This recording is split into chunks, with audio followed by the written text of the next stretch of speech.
Hello, my name is Hassan Sorrells, and this is the Leadership Lessons from the Great Books podcast, episode number 39, with our guest today, RJ St. John. Hey, what's Hello, going RJ. on? Today we are reading from what the New York Times called Everything a 20th Century War Memoir Could Possibly Be, a daydream of battlefield glory come true. The 867-page tome, which you will be able to see on the YouTube version of this show, About Face by Colonel David H. Hackworth, U.S. Army retired.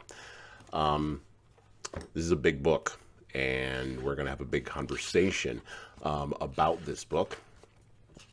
Reading directly from the introduction to About Face, and I quote, "A professional soldier's life does not fit easily into memoir unless the soldier is a senior commander, and then the memoir centers on grand strategy and not on the coarse details of the battlefield. An exception, and there are not very many, is the personal memoirs of U.S. Grant, which we read earlier this month on the podcast.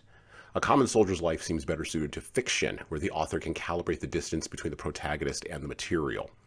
The novelist can assert coherence and moral balance, and it is not necessary that he or she ever heard a shot fired in anger. Stephen Crane, for example, or Olivia Manning. The personality of the author is of no consequence. The best single exploitation of infantry tactics that I have ever read is in Marcel Proust's The Garamantes Way. Of course, the novelist is a writer first and foremost, comfortable on the higher slopes of irony and paradox.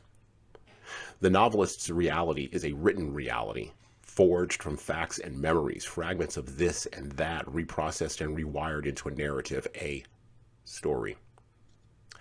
The soldier's memory is a crowded place. More can quote-unquote happen in a minute of a soldier's wartime than in a novelist's lifetime, and happen again and again.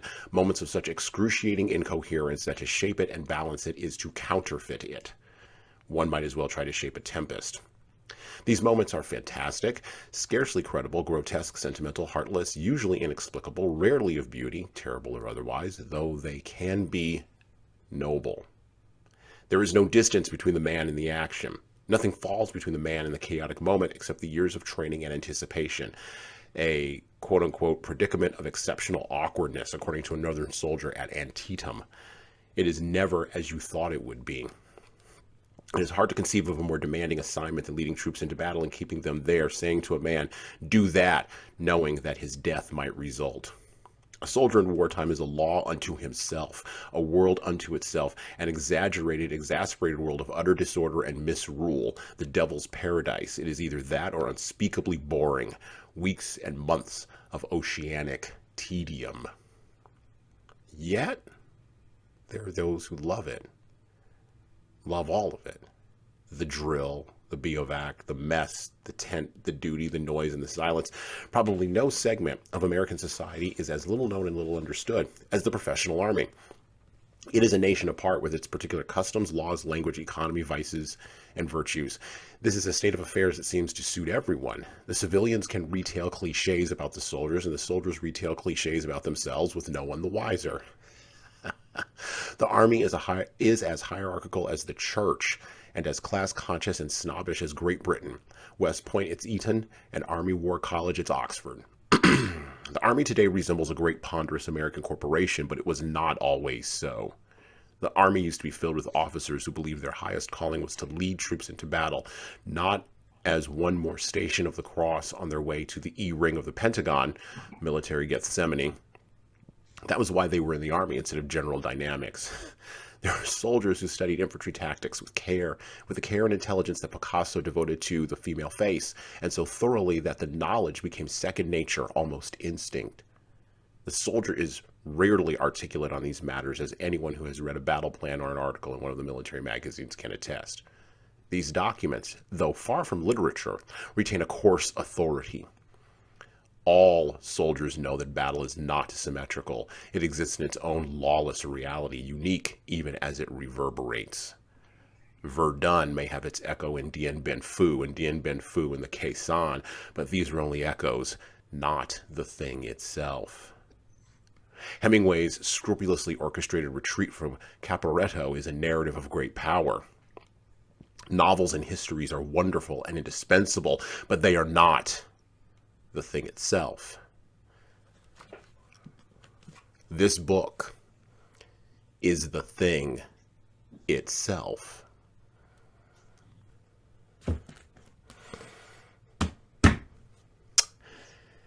In the civilian world, where acts of leadership, heroism, sacrifice, and courage are often rare, non-obvious, and overlooked, many leaders, stymied by the history and circumstances of the environments they're leading in, will often look to the military or the sports world for examples of quote-unquote pure leadership.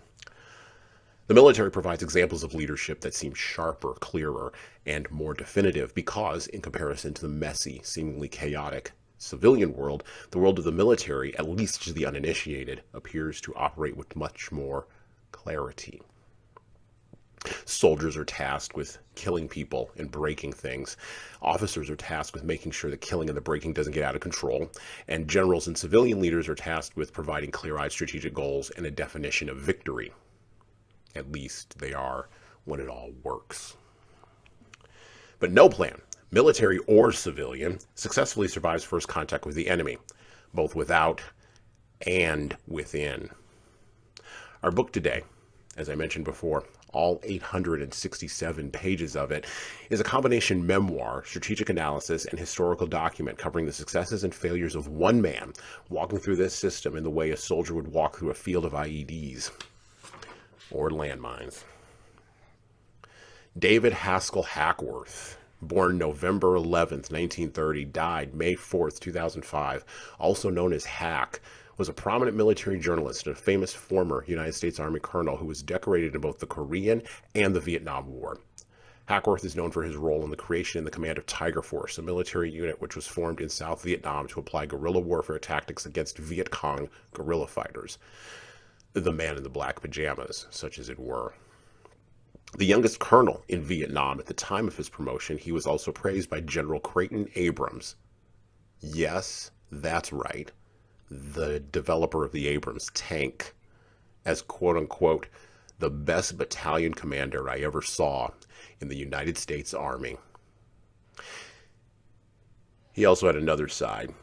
He was outspoken, brash, and a man with a sense of morality, mostly public morality anyway, that drove his superiors from the Merchant Marine at age 14 to the Pentagon at age 37 absolutely bat-crap crazy. He was, in essence, as was written in the introduction about him, the thing itself. And today on the podcast, we will be talking about the book, and we can't cover, by the way, all 867 pages, nor can we cover all the formative experiences that are in here, so we will be revisiting this book, but we're going to begin with a slice of this book, and we're going to talk about it in context with a man whose experiences mirror some of those in the book, and whose observations mirror some of those in the book. And we're going to talk about what we in the civilian world, we who have never humped an ammo can or stood a post or marched on a line, with my good friend and former rugby teammate. Yes, we were in the mess together in one way or another from many, many years ago. We're not going to use his given name. Thank you. RJ. St. John. Welcome to the podcast, RJ. How are you doing today? Thanks, sir. I'm doing pretty good. Thanks for having me here. This is a rare morning recording, so we're kicking off correctly. So and lots of caffeine today. Lots of caffeine. We're going to keep it up. So for those of you who listen, you know how I open. Usually with the book and with the excerpt and my little ramble or rant or whatever at the beginning. And RJ very confidently gave me the feedback because this is the kind of guy he is, that I need to pick up the pace a little bit, make this a little bit more exciting for this book. And so, because I read it too much like, an audio book or something you could fall asleep to, apparently, on the podcast on the regular, which is fine. I'm willing to take feedback from anyone. Even people who are not professional podcasters. Really? All right, here we go.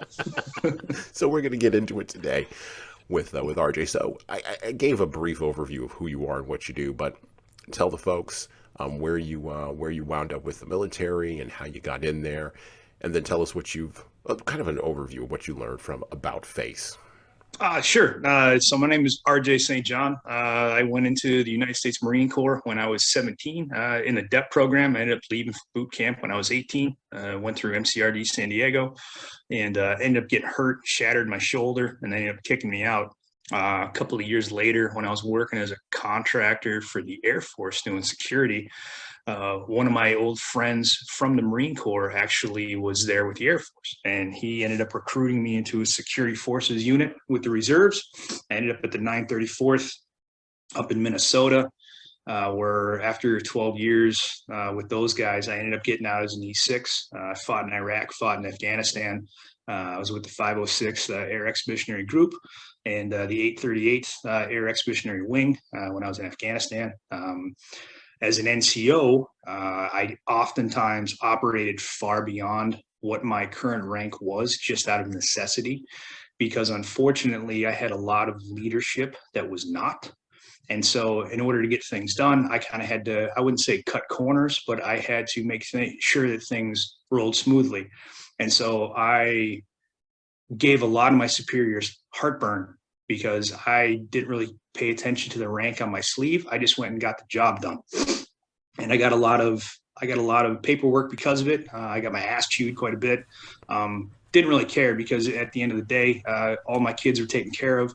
The job got done. Everybody went home alive, and I was happy with that particular result. So I went from commanding a fire team of 4 guys to when I was in Afghanistan, I was running about 80. So as a sector commander, doing base security, and then I ended up as NCOIC, which is the non-commissioned officer in charge for all missions off base, which for the Air Force is extremely rare. So when we were running PSD missions down to Shindan with the base commander and the assistant base commander, Bagman, who was our finance officer when they were trying to rebuild that particular part of Afghanistan, and then some other kind of PSD missions, which PSD is personal security detail. And so I was responsible for the lives of these particular individuals to make sure that they all went home in one piece. I ran 60 some odd missions, never took a loss, didn't lose a package, and I didn't lose any of my kids. So I think I did okay.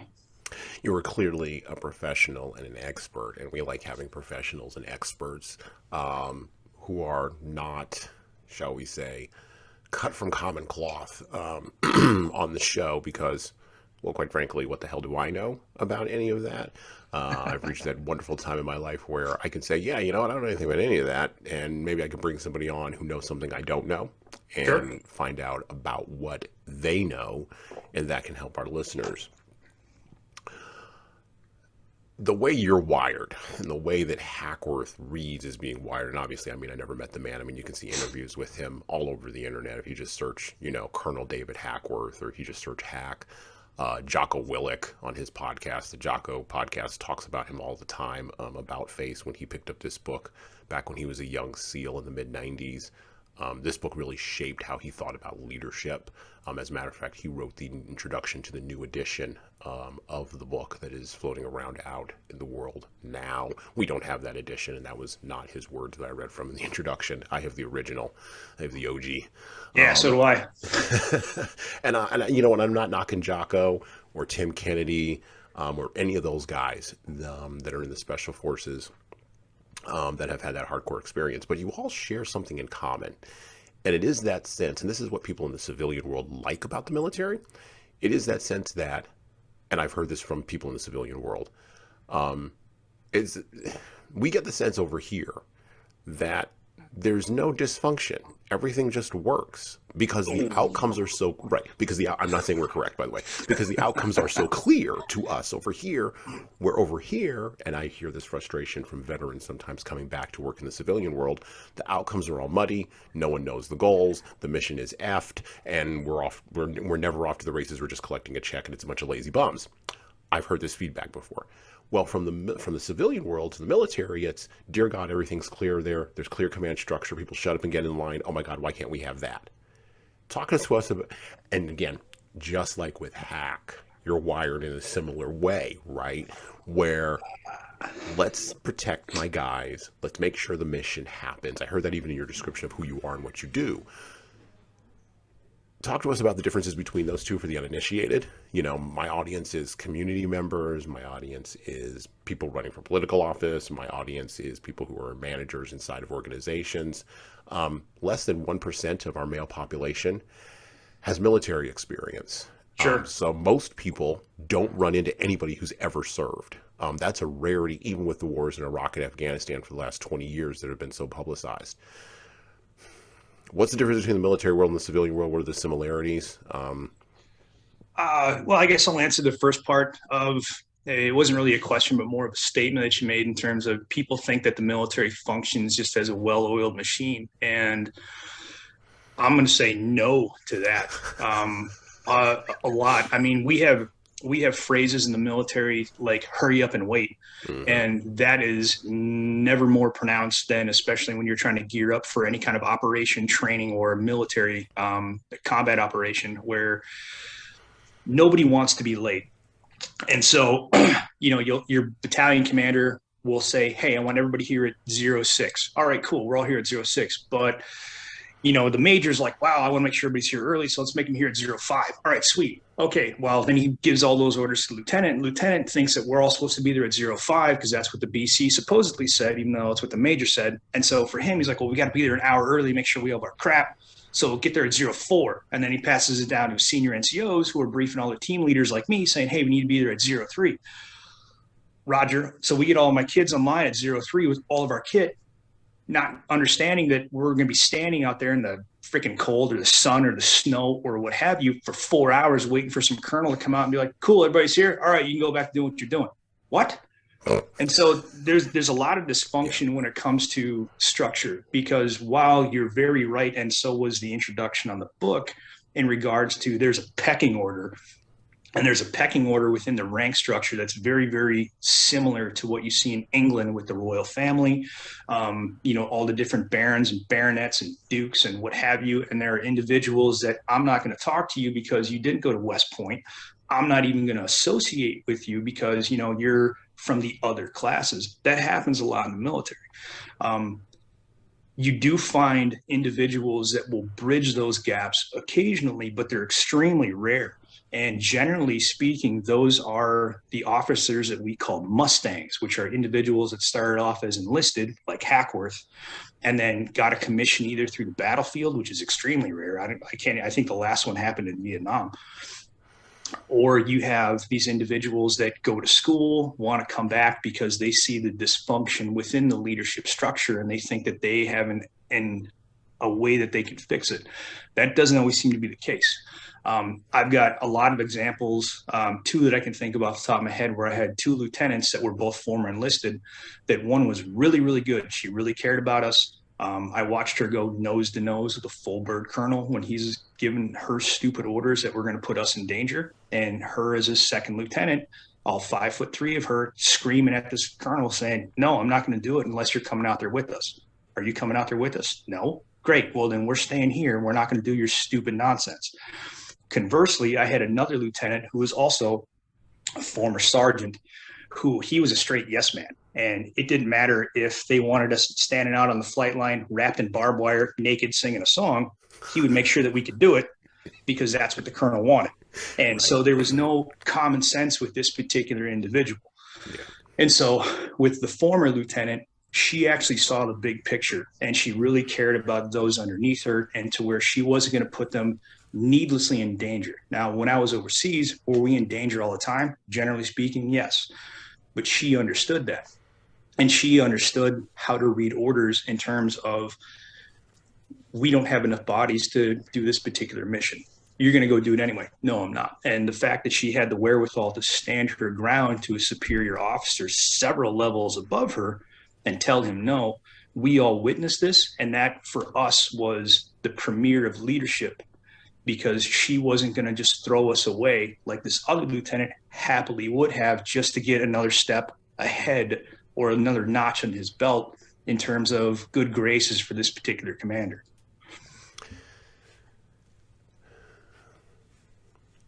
When I work with clients, in the training and development world. And we're going to talk about training here today because I think a key to all of this is training. And Hackworth actually, in his early experiences in Korea, right after he left the Merchant Marine, because all this guy was ever bred for was war. I mean, that was literally what he was bred for. And there are some people like this, by the way. They're just 100%. bred for war, you know, just like some people are bred to be carpenters, or some people are bred to be entrepreneurs, or some people are bred to be athletes, right? Some people are bred to be warriors. And by the way, we used to, in our culture, have a larger, or in Western culture, I mean, not just the United States, we used to have a larger acknowledgement of this, a larger public acknowledgement of this, that just some people are just bred for war, and thus you need to go find a war for them to do the thing that they do best. The English, by the way, had a really good solution for this. They just put them on ships and sent them around the world to go conquer shit. Yeah, right. We in the United States struggle with this because, well, just of who we are, and sort of how we're wired around isolationism and around our founding. When you see, though, someone engaging around respect and around seeing the big picture and around having the courage to stand her ground, like in that example that you gave, we try to frame that as advocacy. And when we do training and development, because that's a softer word, it sounds nicer, but in essence, it's the same thing. It is. It's standing. Okay, I'll use an even clearer term. It's standing up for your people. 100%. Yeah, no, it's not yourself, your people, right? And that's something that Hackworth consistently did throughout Vietnam, particularly, I mean, most notoriously in Vietnam. And we will not be covering his Vietnam experiences on the podcast today. But he learned that as a baby soldier in Italy at the end of World War II, when we were trying to pacify Europe, when Marshal Tito, who nobody remembers anymore, was running around doing the thing that he was doing in what used to be Yugoslavia. That country doesn't exist anymore. But when he was trying to unite all those people and hold off the Russians, and the Cold War was beginning to happen, in that moment, Hackworth learned what your female officer, your female superior, your female sergeant, I guess is what she was. She was lieutenant. Lieutenant. Okay, your female lieutenant. Sorry, your female lieutenant. Got to get the rank correct. Your female lieutenant already knew. And at some point, and some people have it. They just have that interior knowledge. Like, I've always known, no matter what team I've led, in the 20 years I've been leading teams, your nonsense and your people eat first. Everybody get in line and eat first. Everybody. And if somebody comes over and screws with my people, it's not their job to fix the problem. It's my job to fix the problem. And you're going to fire me? Yeah, good luck. If that's the only move you have, you can lead these people. You're welcome and you have a good day. Which is why I was not really wired to go. I wasn't good. I wouldn't have done well in the military. They would have booted me out within 10 seconds. like I said, I gave a lot of my senior NCOs and some of my officers heartburn because I had the very same attitude. And they're, especially when I was overseas, their one threat was, we'll send you home. I'm like, oh, don't do that. Oh, please, no. Really? You're going to send me back stateside and I can not get shot at for sweet. Let's do this. I can sleep till 10 o'clock in the morning if I want. Yeah, right. So, but all joking aside, though, it was one of those things where while everybody is replaceable to an extent, right. I think that a lot of people in middle management tend to look at, well, we can just find another one like you. When I got out of the military, the amount of classes that I taught specifically for my unit, and I'm not saying that I was the greatest thing ever. I was very good at what I did as an instructor and as a leader, but I had a whiteboard with probably close to 20 different NCOs on there taking over my various responsibilities. So I was doing the job that I needed 20 other people to assign to because this is what they were good at each individually. I just happened to be one of those weird cogs in the machine where I could do everything. And while was I replaceable? Sure, but you were going to need an army to replace me. And it's very similar to Hackworth too, in terms of the loyalty that his people had for him. When Hackworth finally ended up getting out, the amount of people that were genuinely upset and I hate to use a term like bummed out, but they were like going, wait, what? Like Hack's no longer in the army? What are we going to do? And Hackworth was one of those very, very rare commanders where he knew everything from the ground up, because even if you go back to when he was in Italy in 46 with Trust Company, learning from his NCOs, he learned everything from the ground up. And as he went up the hierarchy and was promoted to staff sergeant, when he was in Korea, and then ended up with a battlefield commission to lieutenant, he still knew what everybody below him did. And Right. in my particular experience, and also in my opinion, that's extremely rare, because had you taken me out of any of the equations where I was at, overseas or even stateside, you couldn't just drop another sergeant in my particular position, because they'd have no idea what was going on. You still have to rebuild the trust within the company that you just got dropped into. You need to go and find out which officers are trustworthy and which ones are not. There's so many things to drive up there, that it's really difficult when you are put in those particular positions. However, it comes back to the two basic leadership principles that I learned from day one when I was an 18-year-old Marine. And the two leadership principles that I learned were: step number one is mission accomplishment. Number two is troop welfare. And I think that Hackworth was really good at both of those, because he never deviated from getting the mission done and taking care of his guys, regardless of what it cost him, either personally or professionally. So, and before I read this book, that's really how I operated too, is that I took care of my guys, because I knew that even guys that didn't like me, they knew I took care of them. And kind of like I said before with, the military's not a well-oiled machine. Hey, guess what? Even in combat, there are guys that don't like you, but they're going to be, if you're a good leader, they're going to be right next to you, because if anybody's going to hurt you, it's going to be them. Right. And they're not going to let the bad guy take a cheap shot, because they're going to want that. They're going to want you 100% functional when it comes to throwing down. Right. So, and that's the mark of a good leader. When you got somebody who hates you, who's protecting your six and watching your back, because they want that confrontation, that's a good leader there. Back to the book. Back to About Face. Let's talk a little bit about the beginning with baby David Hackworth. And he infamously says in the book, I freaking love this, World War II had the gall to stop without me. Yeah, right? He entered the Merchant Marine when he was 14. The man was an orphan, right? Mother and father both passed away. He got a random old man, he talks about it in the book a little bit, random old man to sign up him and a buddy to be in the Merchant Marines. The buddy wound up being 4F because of a bad foot or a bad ear or something like that. And basically the buddy winds up riding away in like a boat or something. Or no, Hack winds up riding away in a boat, and the buddy's like on the pier going, bye, I can never see that dude again. And then I think that only cost him a bottle of wine, didn't it? It only cost him a bottle of wine. Back in the day, admission to the military was cheap. So let's get back to the book. Let's talk a little bit about trust, and let's talk about, well, baby Hackworth. Gradually, most of the World War II warriors went back to the States, and the post-Wild West feeling of lawlessness, this is when he was in Italy, went too. It had been great fun for a kid to be part of the hell for leather spirit that had made up the 752nd, the 75 Deuce. But like the tightening of a screw, one turn at a time, each day the unit became more military. The who gives a damn attitude of the remaining 75 Deuce combat leaders and troopers replaced by the exacting discipline of the peacetime army.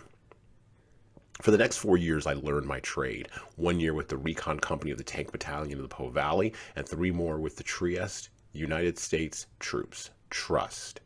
The illustrious unit whose 5,000 handpicked members, Walter Winchell, a journalist, called, and I quote, the chrome-plated soldiers of Europe. We worked hard during those years, long, merciless days of training, repeating, and repeating until we got it right. Our transformation into soldiers inspired and monitored by those battle-savvy NCOs who well knew that discipline and tactical proficiency on the battlefield were direct results of discipline and combat skills instilled on the parade and training grounds. At night, it was down on our hands and knees, all of us, hand waxing the barracks floors until we had enough money to chip in and buy a buffer.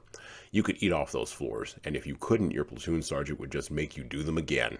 Just as you could almost be blinded by the brass belt buckles and brown boots that each of us wore polished every night to a dazzling finish. The only way out of these activities was sick call, but rarely was it used as an excuse. It took as much effort to see the doc. You had to strip your bed, cram all your perfectly pressed clothes into a duffel bag, see the supply sergeant, then the first sergeant, not to mention the lion's share of a month's pay you'd spend having clothes repressed when you came back, as it did to continue on with the normal routine. Punishment was meted out by a process known as NCO justice. For crimes such as a uniform of less than a starched perfection, a bed that didn't bounce a quarter, or even a mildly insubordinate smirk, the sentence could range from 50 push-ups to double timing around the parade field, holding a 9.5-pound M1 rifle over your head, yelling, I'm a shithead, until you collapsed. We rarely saw an officer above our platoon leader lieutenant, and he was seldom with the troops because of administrative duties, but no one seemed too concerned about it. Above and below on the chain of command, it was well recognized that as fathers, teachers, older brothers, and chief tormentors, in Trieste, the NCO Corps had no equal. Despite our spit and polish perfection and the never-ending demand for the same, the American soldiers occupying Trieste and the surrounding region were not just parade ground troops. My first assignment, Company D, was the reconnaissance unit of the 7.5 Deuce. My last, the intelligence and reconnaissance INR platoon, was the eyes and ears of the Trust, 351st Regiment. In both outfits, our job was to patrol the Italian-Yugoslavian border regularly, from the port city of Trieste to the Austrian border to the north. The reason for our vigilance was simply that although the war was over, Italy had not yet seen peace.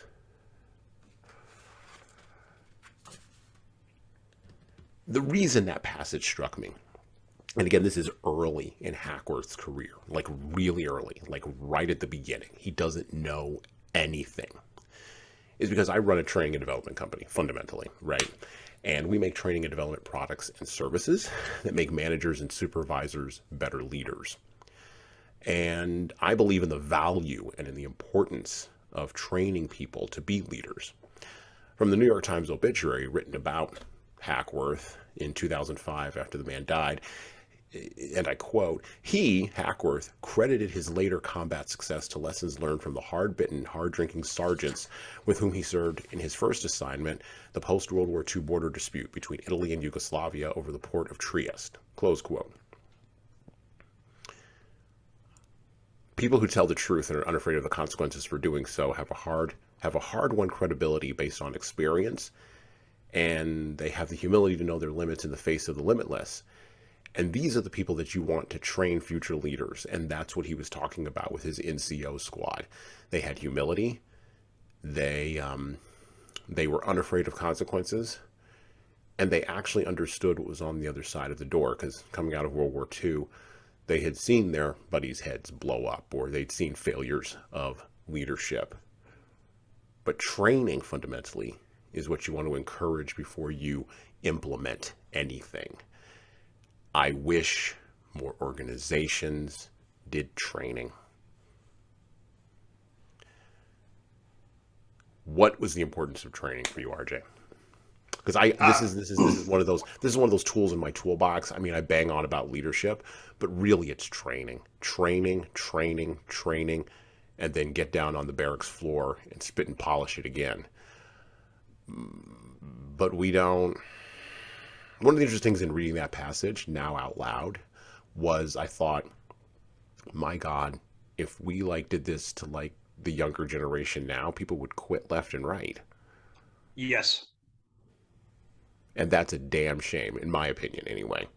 At all levels. I mean, I don't care if you're training to kill people or you're training to post things on Instagram. I don't care what the level of difficulty is. Repetitive, boring nonsense that seems to go nowhere from your perspective, but is designed to make you sharper when the game begins. Or to paraphrase from Allen Iverson, we're talking about practice? Right? No, training is extremely important. And you were very accurate in terms of regardless if it's a military operation or whether you're trying to fine tune the machine that you're currently trying to play with. I don't know anything about fax machines or copiers. So if that was my particular job, I would expect my home office to at least give me some kind of course or guidance outside of just throwing a manual at me and saying, good luck. Right. And unfortunately, in the military, and a lot in the civilian world, I've seen stuff like that. In the military, it's extremely important, especially with what I did, because if you slough on training, when it comes to the real world actions, you're going to go home in a bag. And Hackworth said it pretty good, and I heard it a lot throughout my career when I was younger, and also as I started getting older. The more you sweat in peace, the less you bleed in war. Mm-hmm. Training was one of those things that a lot of people just put together a quick action plan to appease their superiors that they could fire people through lickety split so that they could get back to, making money for the company. In this particular case, the company was the United States government, and for me, it was the Air Force. We did training as much as possible. However, unfortunately, courtesy of orders coming out of the Pentagon, we also got saddled with ridiculous things that also came in terms of training, but because they were trying to streamline it and they were just trying to check the boxes, we were doing things like, I don't know, self-aid buddy care on the computer. Well, you can't really have a computer program teach you how to apply pressure to a sucking chest wound or how to apply a tourniquet or doing SEER school, which is survival, evasion, resistance, and escape. That's a 8-week course out in Washington that they somehow managed to cram into a computer program so people could get a certification saying, hey, I did a SEER course, and they can check that box to put it on their RIP. So when it came to promotions, people would say, oh, hey, he's been through a SEER something. And that's kind of what it was getting to towards the end of my career. They really watered down a lot of that. And it was disheartening because, again, in real world application, I don't want the kid who learned how to put a tourniquet on a limb on a computer putting one on me if I got a hole in my leg. I want that kid who used to be an EMT in real life, kneeling on my leg, regardless of how much I'm screaming and yelling, slapping me in the mouth to get my attention while he's putting it on for me, making sure I go home alive. And those are just two very minor examples. But in terms of me, I had the option in the reserves that I could either go to a combat school during the summer or I could go work in garrison and check IDs. I went to every combat school that I could. In fact, I went so many times that the 6th, 10th down in Texas had me audit their classes for when they had new instructors coming through saying, hey, we want to make sure that this kid knows what he's talking about. Would you please give us some feedback? And this is coming from their senior NCO cadre and some of their officers who knew my background and knew that I was good at what I did in terms of paying attention and making sure that all my kids got that kind of training. It's extremely important. And, looking into the civilian world, I guess I would put the question as this. If you hire me as a manager and I disappear for whatever reason, COVID, I get in a car accident, I decide just to quit on the spot, you fire me, what have you, as a boss, can you fall into my position and do my job? In my experience, most of them can't. And that's a failure of leadership. That's a failure of training on yourself. You need to be able to know those jobs of the people that are underneath you. And that's what I did when I was in the military. And that's what I focused on all of my kids in training them. You need to know the jobs of everybody above you and below you, because if I get smoked, you need to take over this platoon. As a machine gunner, if you get hit, your A gunner has to be able to run that gun. I'm not qualified on that gun. I don't care. Can you make it work? Let's go. Same thing with the RTOs, same thing with your medics. Everybody wore a bunch of different hats, and we cross-trained them as much as possible because we saw the value and the importance of them being able to have, multi-disciplines that in the civilian world, I don't see a whole heck of a lot. And I'm not trying to be rude, but I look at some secretaries that if I ask them the most basic of things in regards to payroll, I'm shuffled off to a payroll office. When I get to the payroll office and I'm still inquiring, I got to talk to this particular payroll clerk. This payroll clerk is out on maternity leave. You're going to have to come back next week. All I need is a signature. Yeah, but it's got to be her signature. Are you kidding me? And that's what binds up companies, and that's what binds up corporations. That's what binds up the military, is that there's so much bureaucracy that you can't get anything done. The bureaucratic bloat. That's what basically, I believe fundamentally, that's what basically drove Hack out of the army Yes. and in essence out of the Pentagon, is that bureaucratic bloat. And again, I really want to focus on his early experiences here today. However, you can't get away from, and he even talks about it after his 2-year tour in Korea, or after his couple of years of tours in Korea, how, he couldn't advance in the system, even though he had all of this combat experience, leading men, making decisions, killing people and breaking things, advocating for his guys, getting into a fist fight in a lunch line and getting his clock cleaned. And he was not a big guy. I mean, he was a small, wiry guy, but just like all those old boys coming out of World War II and the Great Depression, didn't matter what size they were, they could all handle themselves. You leave those old boys alone. Yeah. They'll hit you before you blink. Yeah. But he had all of that experience, and the Army looked at him and said, "That's not good enough. You got to go to college." And Yeah. he didn't know it at the time, and you can tell in the memoir the way it's written. He didn't realize it at the time, and he didn't put a word to it until he was in Vietnam. But that was the beginning of bureaucratic bloat in the Army, and in the military in general. It was the beginning of the professionalization, as was mentioned in the introduction, of the services. Well, and don't get me wrong. Look, there's been bureaucratic bloat in the military going back to, like, I was reading something today about Pompey and Caesar. Dear God in heaven. I mean, come on.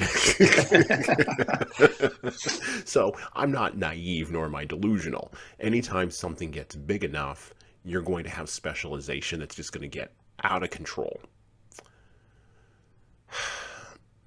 But training. The big pushback I get on training is it takes too much time and there's no outcome immediately. So if there's no ROI outcome immediately from it, we don't want to do it. We want an ROI outcome from that body immediately, because it cost us $300,000 to get that guy or that woman hired, and we want our $300,000 back right now, today. And like, I'm thinking of a buddy of mine who just got promoted. He's been working as a pilot at a major airline, which I will keep nameless. And he's got a background flying for the Air Force, flew for the Air Force in the 90s, got out, worked for this airline for 20 years. He's now going to be a training instructor. I was actually laughing with him the other day because I was like, oh, now you're going to come over to my world. He's like, started laughing or whatever. And we were kind of talking about how you train people. And I said, how much is it costing the airline to train you? And he said, oh, they're going to spend about $300,000 to train me. And I said, oh, they want their money back quickly, don't they? And he started laughing because he's in his 50s. He's like, yeah, they're going to want their money like tomorrow. This is the challenge of training. How do you, maybe you have some thoughts on this, I don't know. But the bureaucracy wants ROI, whether it's the Army or the airline company or the staple company. They want that money back. Sure. But they don't, they seem to, that's a short-term view to me, right? Why is there, how do you counter that tension? How do you counter that tension between the necessity of the long view versus the tension of we need to get this done right now? Yeah, I mean, I think when it comes to return of investment, you kind of hit it on the head in terms of, like, they want it yesterday. Yeah. How you have to get around that, in my opinion, is that as a manager, as a leader, you have to understand that things take time. Yeah. And there is no such thing as instant gratification when it comes to quality of learning. And if you are getting somebody who, yeah, I know how to do that, I know how to do that, I know how to do that, 5 minutes after they get out of school, they're just saying it to appease you. You and I both know that. And hopefully as a manager, you can at least kind of, read through that BS and go, did this individual even pay attention in these courses that we were offering for them? Now, don't get me wrong. There are a handful of individuals out there where you run them through a course and they take to it like a duck to water. It happens. Is that the majority? Absolutely not. And so I think just having an understanding from the get-go that if I'm putting money into an individual to train them in a specific skill set, that while I might get some benefit from it right away, that it's going to take time to develop if I want it to develop. And people aren't plug and play instruments. Yeah.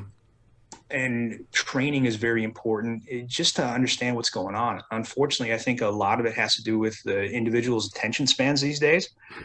I think I remember reading a study not that long ago that most average Americans have an attention span of like 46 seconds, and then they're just Yep. off to the races to something else. Yep. It's a hummingbird. It's less than a So, hummingbird now. Yeah. right. And I think part of it, and this is something I dealt with in the military, is that when it comes to training, regardless of what it is, you need to get your people involved, hands on, because we have a term in the military called being PowerPointed to death. And it's stuff that I saw in the corporate world too, where it's, Apple calls it death by PowerPoint.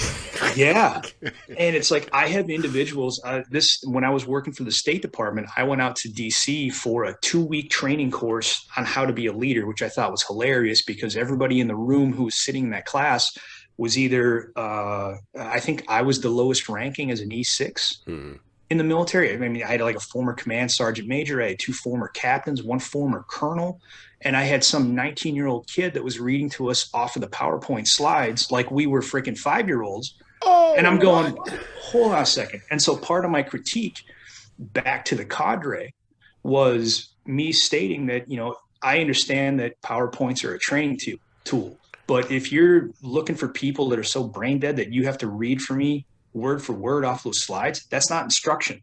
That's indoctrination, if anything. Oh my goodness. Oh my God. Can I tell you how we deal with PowerPoint over here? I mean, we use PowerPoint, don't get me wrong, we do. But we use it as a placeholder. It's a training tool. It's not even a training tool. No, I will push back even on that. It is not a training tool. PowerPoint is a place for images to put up on the screen behind you so that people have something to stare at while you are talking to them and they are writing things down. And then guess what? You get away from the PowerPoint, you take them out into the field, or you take them away from, or you put them in a game or a simulation or something where they can do some kind of activity, because adult learners need experience and activity in order to make it stick. They're not children. PowerPoint that you just read off of works well for someone like my 5-year-old, because he doesn't know how to read. The hell does he know? It's visuals, right? He's going to look at it all day. But you're not 5. And by the way, I'm actually demeaning you when I throw a bunch of PowerPoints at you. Forget the indoctrination thing. I mean, yes, I agree with you. It's probably operating at that level too. It's ridiculous.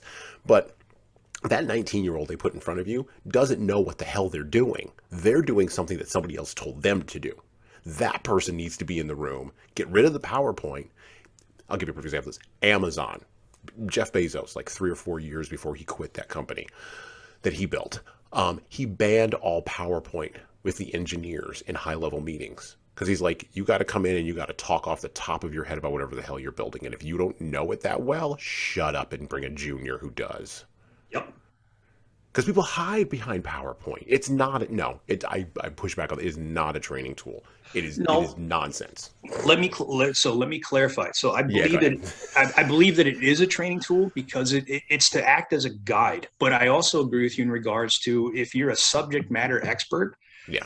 And regardless of what it is, whether again, if it's leadership, if it's 240 machine gun, if it's if it's first aid, if it's a copy machine, what have you, if you can't articulate and discuss and have an open discourse, again, off the top of your head because you know it, outside of reading off the PowerPoint, then you don't know jack about the particular topic. Correct. You shouldn't be training it. Right. You shouldn't be teaching anybody about it until you learn about it yourself. Right. Yeah, that's why the 19-year-old in front of you all doesn't make any sense. You put a guy like me in front of you all, and I go, number one, we're not using the PowerPoint. I mean, good morning, everybody. Hope you all brought coffee, because we're not using the PowerPoint today. We're going to sit in a circle. I know y'all going to love that. We're going to sit in a circle, and you're going to open your mouth, and you're going to open your mouth, and you're going to open your mouth, and I get paid because it's government contract if you sit here quiet for 8 hours, and I need you to talk about what happened, I need you to talk about leadership experiences, and I need you to talk about leadership experiences. Then we're going to put them all in a pile, and we're going to create a simulation live, in person, right? And we're going to run this now. And then after lunch, because that's going to take all afternoon, because I know how much time it takes to pull stuff out of adults, we're going to run outside and we're going to run a course. Matter of fact, I'm going to see how fast you all can run. And by the way, I got a bad ankle, and I'm a civilian, so let's see how fast you all can run. Come on, let's hump it. Yeah. And that's how you do it. You have to respect your audience. And I get the sense, by the way, that the NCOs that were training Hack, even though the things they were having those young soldiers do, like Hack and all of the other folks who were in trust, even though those things seemed menial, they actually were examples of how to build trust through seemingly Yes. menial things, seemingly Hmm. menial acts, right? And I think there's been failures of trust all up and down our culture now. Like, we don't trust anybody. We don't trust anyone in authority. We don't believe anyone in authority. We are our own authority, right? We can, because we've got Google. So how smart could you be? Well, I mean, you started seeing this probably about 10, 15 years ago, where kids in school are Googling their teachers and then saying, yeah, that's not what Google says. You're an idiot. So there's failures of trust all up and down the line. And Sure. how can you have good training if there's no trust? By leading by example. Right. Yeah. And I guess if you look at Hackworth in regards to when he was in Italy, he had a sergeant named Steve Prozenka, where Sergeant Prozenka, he showed these kids and discipline by doing it himself. He was there in the trenches with them. He was down on Hmm. his hands and knees cleaning those floors with a toothbrush with Right. all the other corporals and PFCs. Even though he didn't have to do it, he did it. And that is probably the best example in my mind, is that if you're going to tell somebody to do something, do it with them. Right. Okay. Does rank have its privileges? Sure, it does. But you're going to get a much larger following, and you're going to get a lot more respect, and you're going to have people looking up to you. If you're sitting there knee deep in a trench full of mud and muck and God knows what else, standing right next to the kid that you ordered to be there, they're going to look at you and they're going to go, "Hey, he's one of us. Awesome. I can go to him with anything." Now, is there division in terms of you know uh, in relationship as an NCO? Absolutely. There are certain things that you can't say to your subordinates. However, if they see you out there doing it the same way that you're beating it into them, they're going to be a lot more receptive to it. And in my particular case, I was older than most of my minions when I was training them, by a good 8 to 10 years. And I was still out there. I was hauling a machine gun. I was running with a full pack, full armor, what have you. And I'm be screaming at him, "Let's go." Sergeant Prozenka was the same way, because if you remember, he was a World War II vet, crusty as hell. And here, comes Hackworth at what, 17? And he's looking at Prozenka and calling him the old man, even though I think Prozenka was probably like 28, 29 at that particular point. But Right. he's running Hackworth into the ground. You've got this thoroughbred American boy who's healthy, who's physically strong, who can, climb up a mountain if you told him to, and he's out there hauling ass with him just because he can. That's the Yeah. mark of a good leader. I will never tell anybody who serves under me to do something that I'm not willing to do for them. I'm going to go a little deep in the weeds here, and then we'll get back to the book. But I'm going to go a little deep in the weeds. I'm going to lead you into the weeds a little bit because something occurs to me as you're saying this.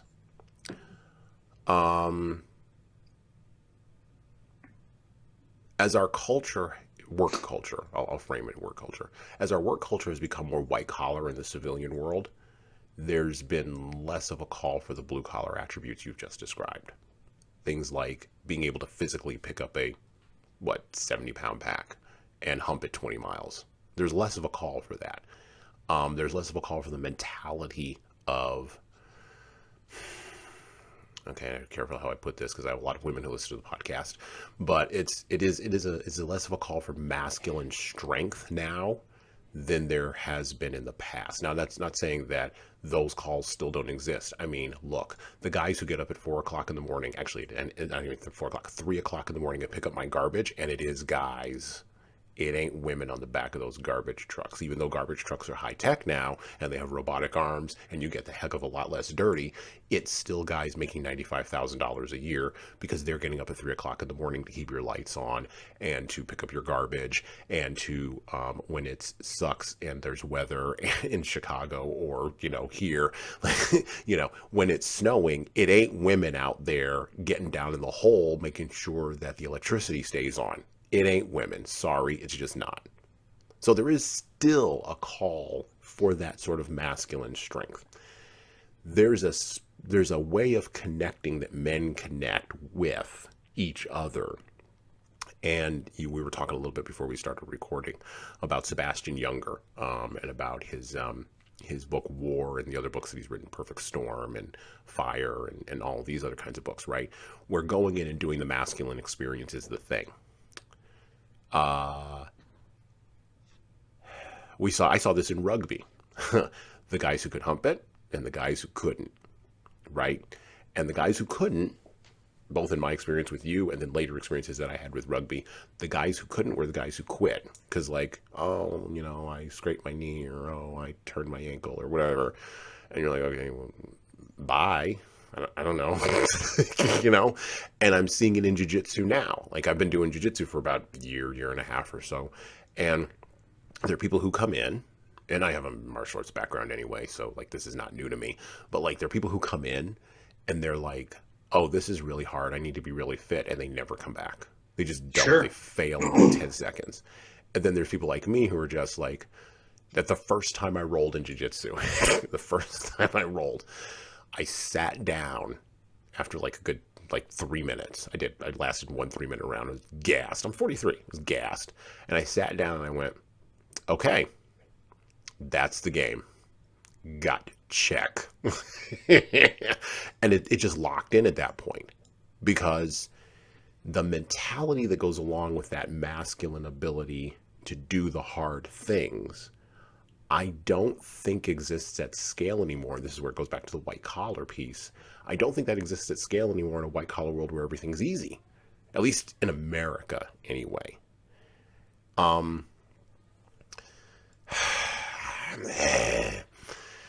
Nothing beats experience. Whether you're selling a copier or, like I said, making an Instagram post, right? Or humping a pack. Nothing beats experience.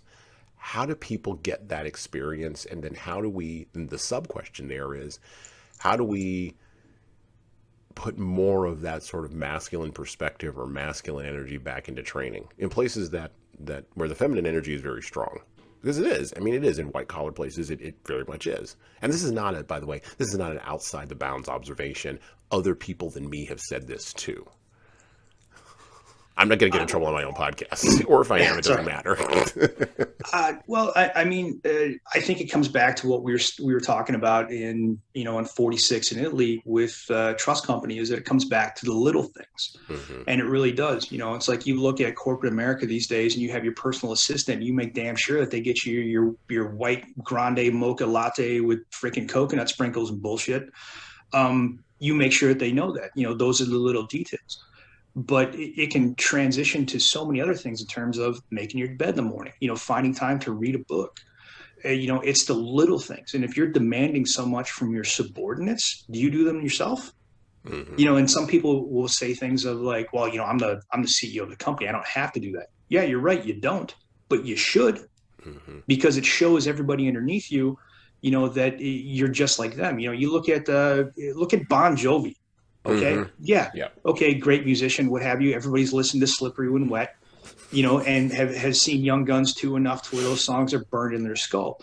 But he also, in his restaurants, he'll go back and he'll work in the scullery cleaning dishes, because he wants people to know that he's not above doing it. Right. And if you look at a lot of really good NCOs, they're the ones that are in there too. The military for a while would do crap like, oh, hey, it's Christmas. And so, the general's going to put on an apron and he's going to serve you a turkey dinner. Nobody cares.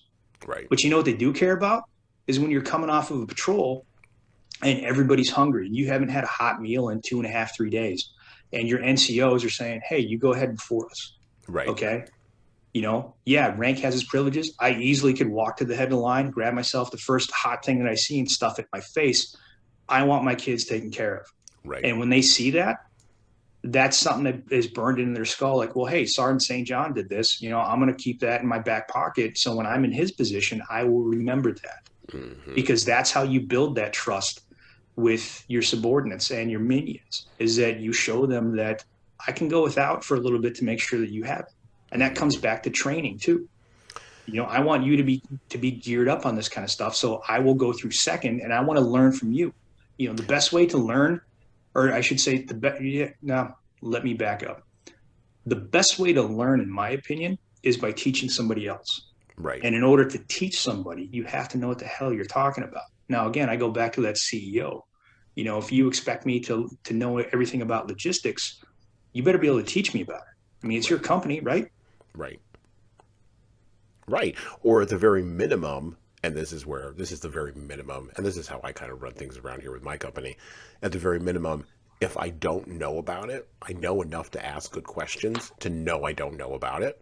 And then guess what?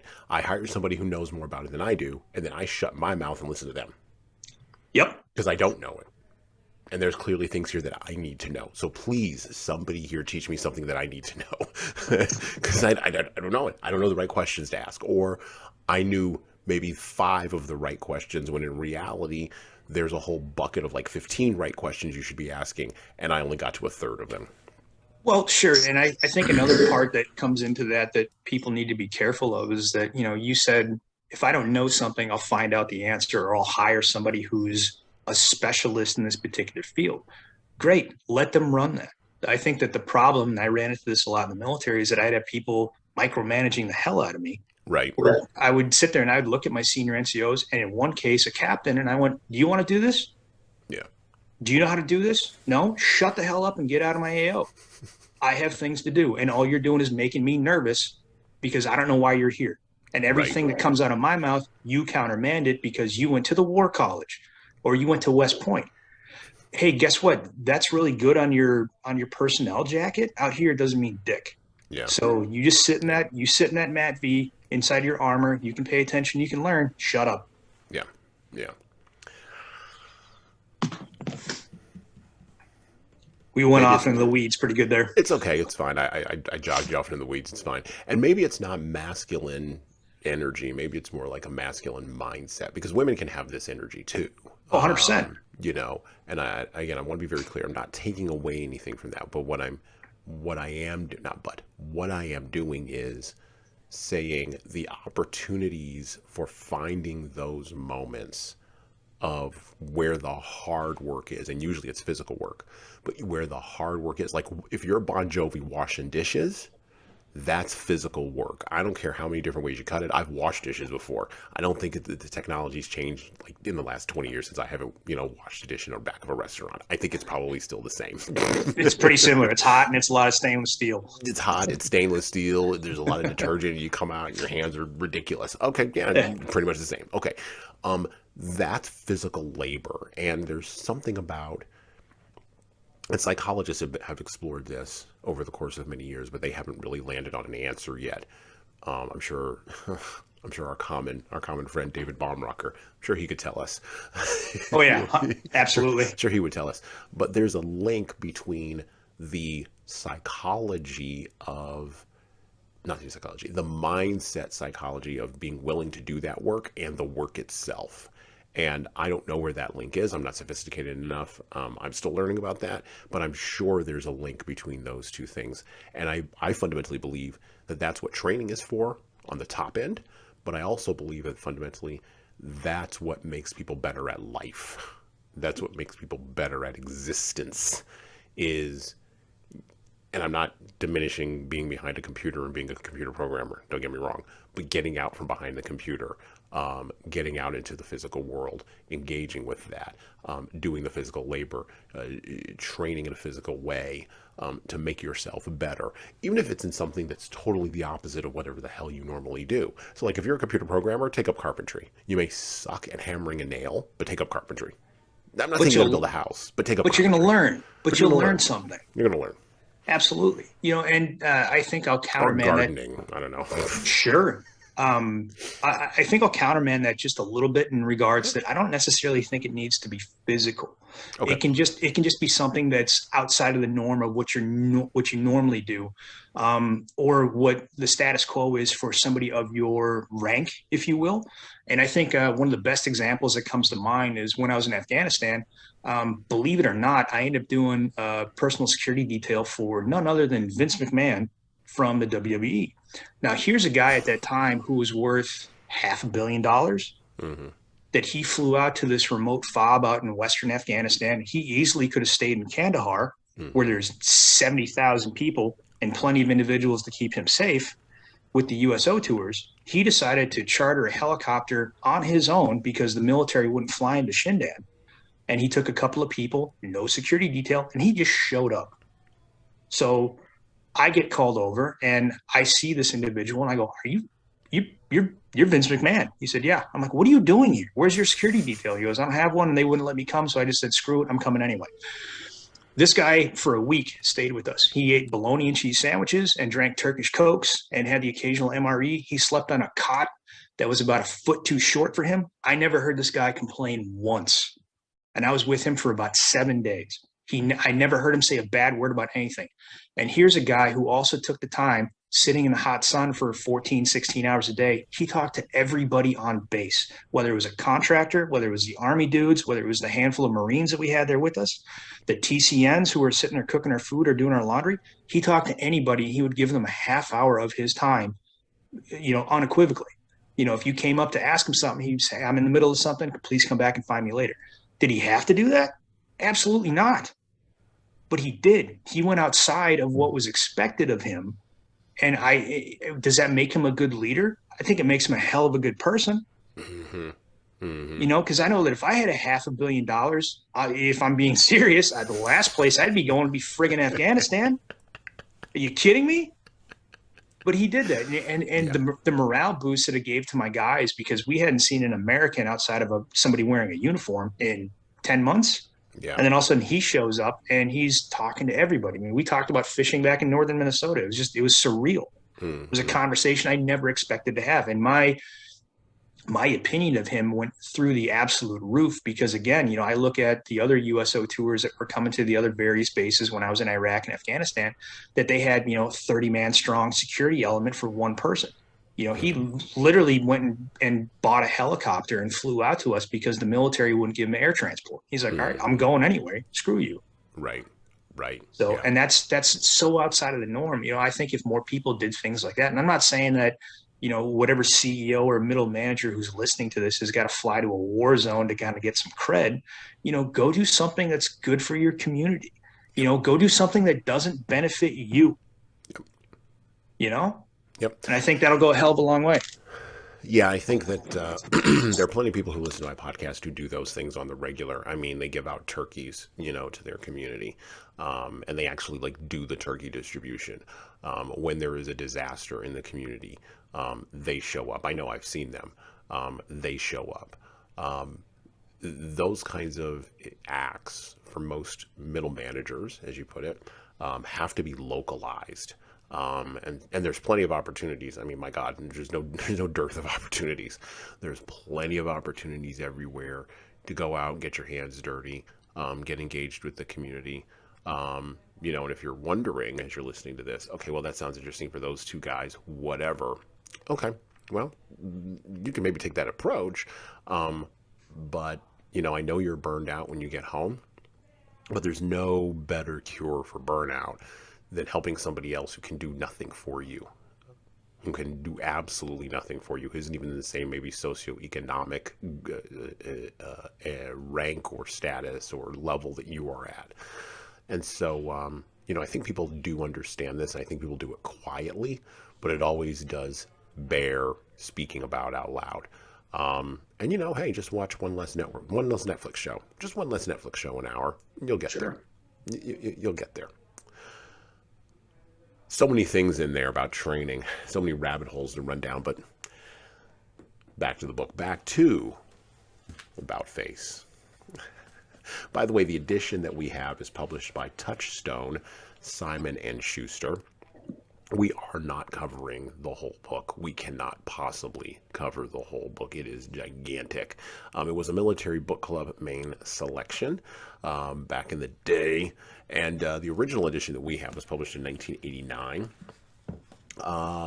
Again, covers everything that Hackworth ever did. It is an unabridged memoir. The version that Jocko Willink, which we already mentioned previously on the podcast, the version that the republished edition basically that he wrote a new introduction for, you can also get on audiobook. So if you're not a reader, if you want to listen to it in your car, you want to listen to it while you're exercising, or you want to listen to it while you're volunteering in your community, you can go get it on audiobook on all the major audiobook platforms where you like to listen to audiobooks. All right, back to the book. Back to About Face by Colonel David H. Hackworth. And I quote a couple different pieces here. They're going to be a little bit long. This is when he's in Korea. So he's left training and he's in Korea. He's getting into the mess, as it were, the suck. And his first fight had been his first screw up. And he says, I didn't know until much later that you generally don't walk away from that one. And so now we're getting into the nonsense. We're getting into fighting the North Koreans and the Chinese. A few days later, 5 of us had been on reconnaissance patrol. It was a black night, save for the U.S. flares that hung eerily over the battlefield. Very quiet, but for the occasional whine of artillery fire and the odd burst of an automatic weapon. We had moved about a mile into enemy territory when we heard motors. Leaving the patrol, I crawled to a mound near the end of the road for a first-hand look. Through the darkness, silhouetted by the artillery flares, I could see 4 enemy vehicles. A file of infantry was walking on each side of the motor column, with more infantry walking in front. They were so close that I was sure only the vehicle's engines prevented them from hearing my pounding heart. They passed by. I was about to return to the patrol when I saw a lone North Korean soldier, his weapons slung, tracing a telephone wire. As he passed my position, I parted his hair with a submachine gun magazine and dragged him back to the patrol. Daylight wasn't far off when we headed home. Progress was slow. Initially, we had to pack our zonked-out prize. Later, he awoke and stumbled along belligerently, but at least under his own steam. Just when we thought we had made it, we ran into a large enemy force moving down the road in formation. They were jabbering excitedly and dragging machine guns behind them on squeaky wheels. We were about 6 yards from the road. I lay on top of the prisoner, covering his mouth with my hand, and pressed my trench knife hard against his throat. I thought the cold steel would be enough to convince him to be good, but it wasn't. Old habits die hard. He started squirming around. My hand was muffling his cries to his comrades when he tried to bite it. I had no choice. I slit his throat and lay there on top of him for what seemed like a bloody eternity until the road was clear and we got hot-footed back to the U.S. lines. I hadn't wanted to kill him.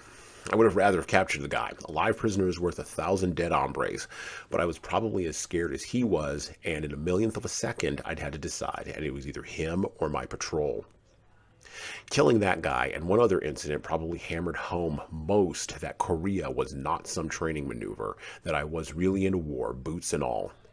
The other occurred when we were digging in on a small knob overlooking a main north-south road. Digging in was a task a frontline trooper performed at least once a day when on the move. Usually you spent the time cursing your commander for always choosing the hardest ground in town, and then moving the line when you'd finished your hole.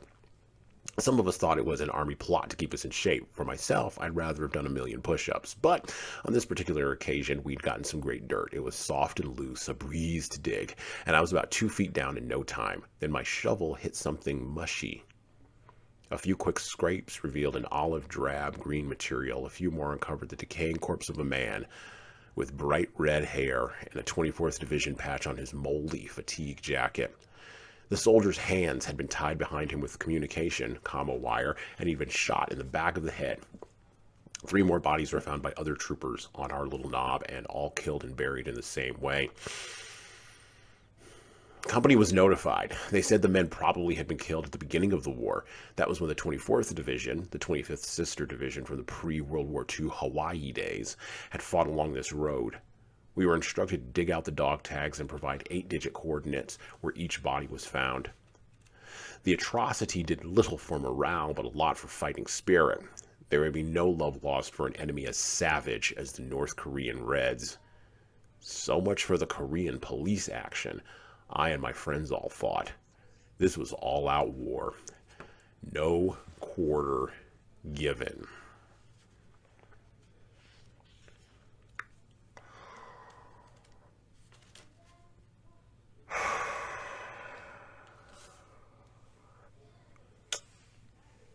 Then another section a little bit later. Many things happen. He runs into a guy named Captain McHaley. I'm going to draw a parallel between these two sections that I'm reading here in just a moment. To pick up from about face, we continued fighting a delaying action south through the Chorwan Valley until we received the welcome word that we were going into reserve. Instantly high spirits, charged, bone-tired feet. The only news that could have been better would be the word that the war was over. All of us looked forward to a few days off to sleep, to take hot showers, sing, and drink booze. In reserve, we'd pay $100 for a bottle of shit whiskey, $10 for a can of beer, and whatever the price was going for that great 190 proof alcohol. The docs got it through their black market medical outlets, which, even mixed with pineapple juice, was so powerful that it made the insides of our canteen cups look like they'd been chromed. Whew. Then we'd sit around fires and get drunk, and then we'd talk about the war. Reserve gave us a chance not just to unwind, but also to examine a fight. It would be like putting a jigsaw puzzle together with each guy fitting in his piece. I was here, there was a chink machine gun there, one man might say, and then another voice would add, yeah, and I saw Mitchell blow it away with a grenade just as he got drilled. Finally, we'd get the general story, and by dividing it in half to account for all the fantasy and exaggeration, we'd pretty much have a factual account.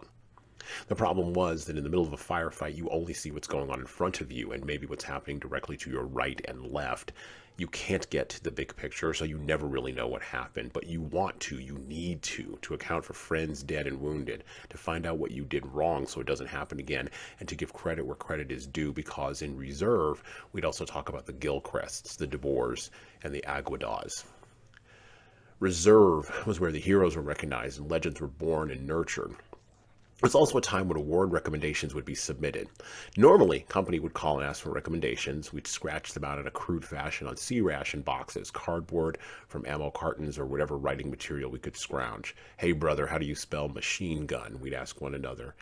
There were few Hemingways at platoon level. We were just a bunch of dumb shits trying to articulate a comrade's courage, as in the case of Aguada. All the old 3rd Battalion guys wanted him to get the Blue Max, the Medal of Honor. This was most unusual given that he was in another platoon, but we wrote it up as best we could.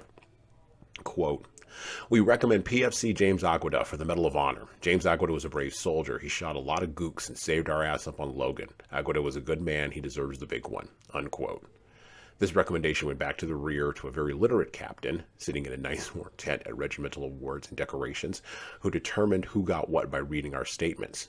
With Aguadas, he probably said, so what? He shot a lot of gooks, quote unquote. Well, that's what we're here for. He was a brave soldier. Well, we're all brave soldiers. So James Aguada got a silver medal posthumously and not the Medal of Honor he deserved.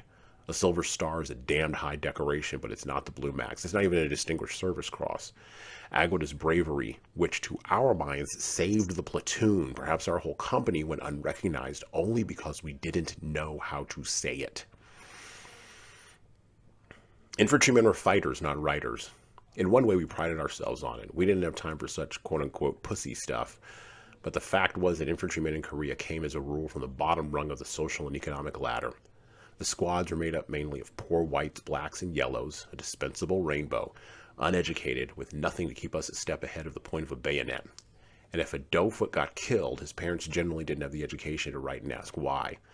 They'd silently, stoically wear their loss like a sad badge of honor. In Korea, a heroic dead comrade in arms. At home, a gold star in a cracked window. In a little house on the wrong side of the tracks.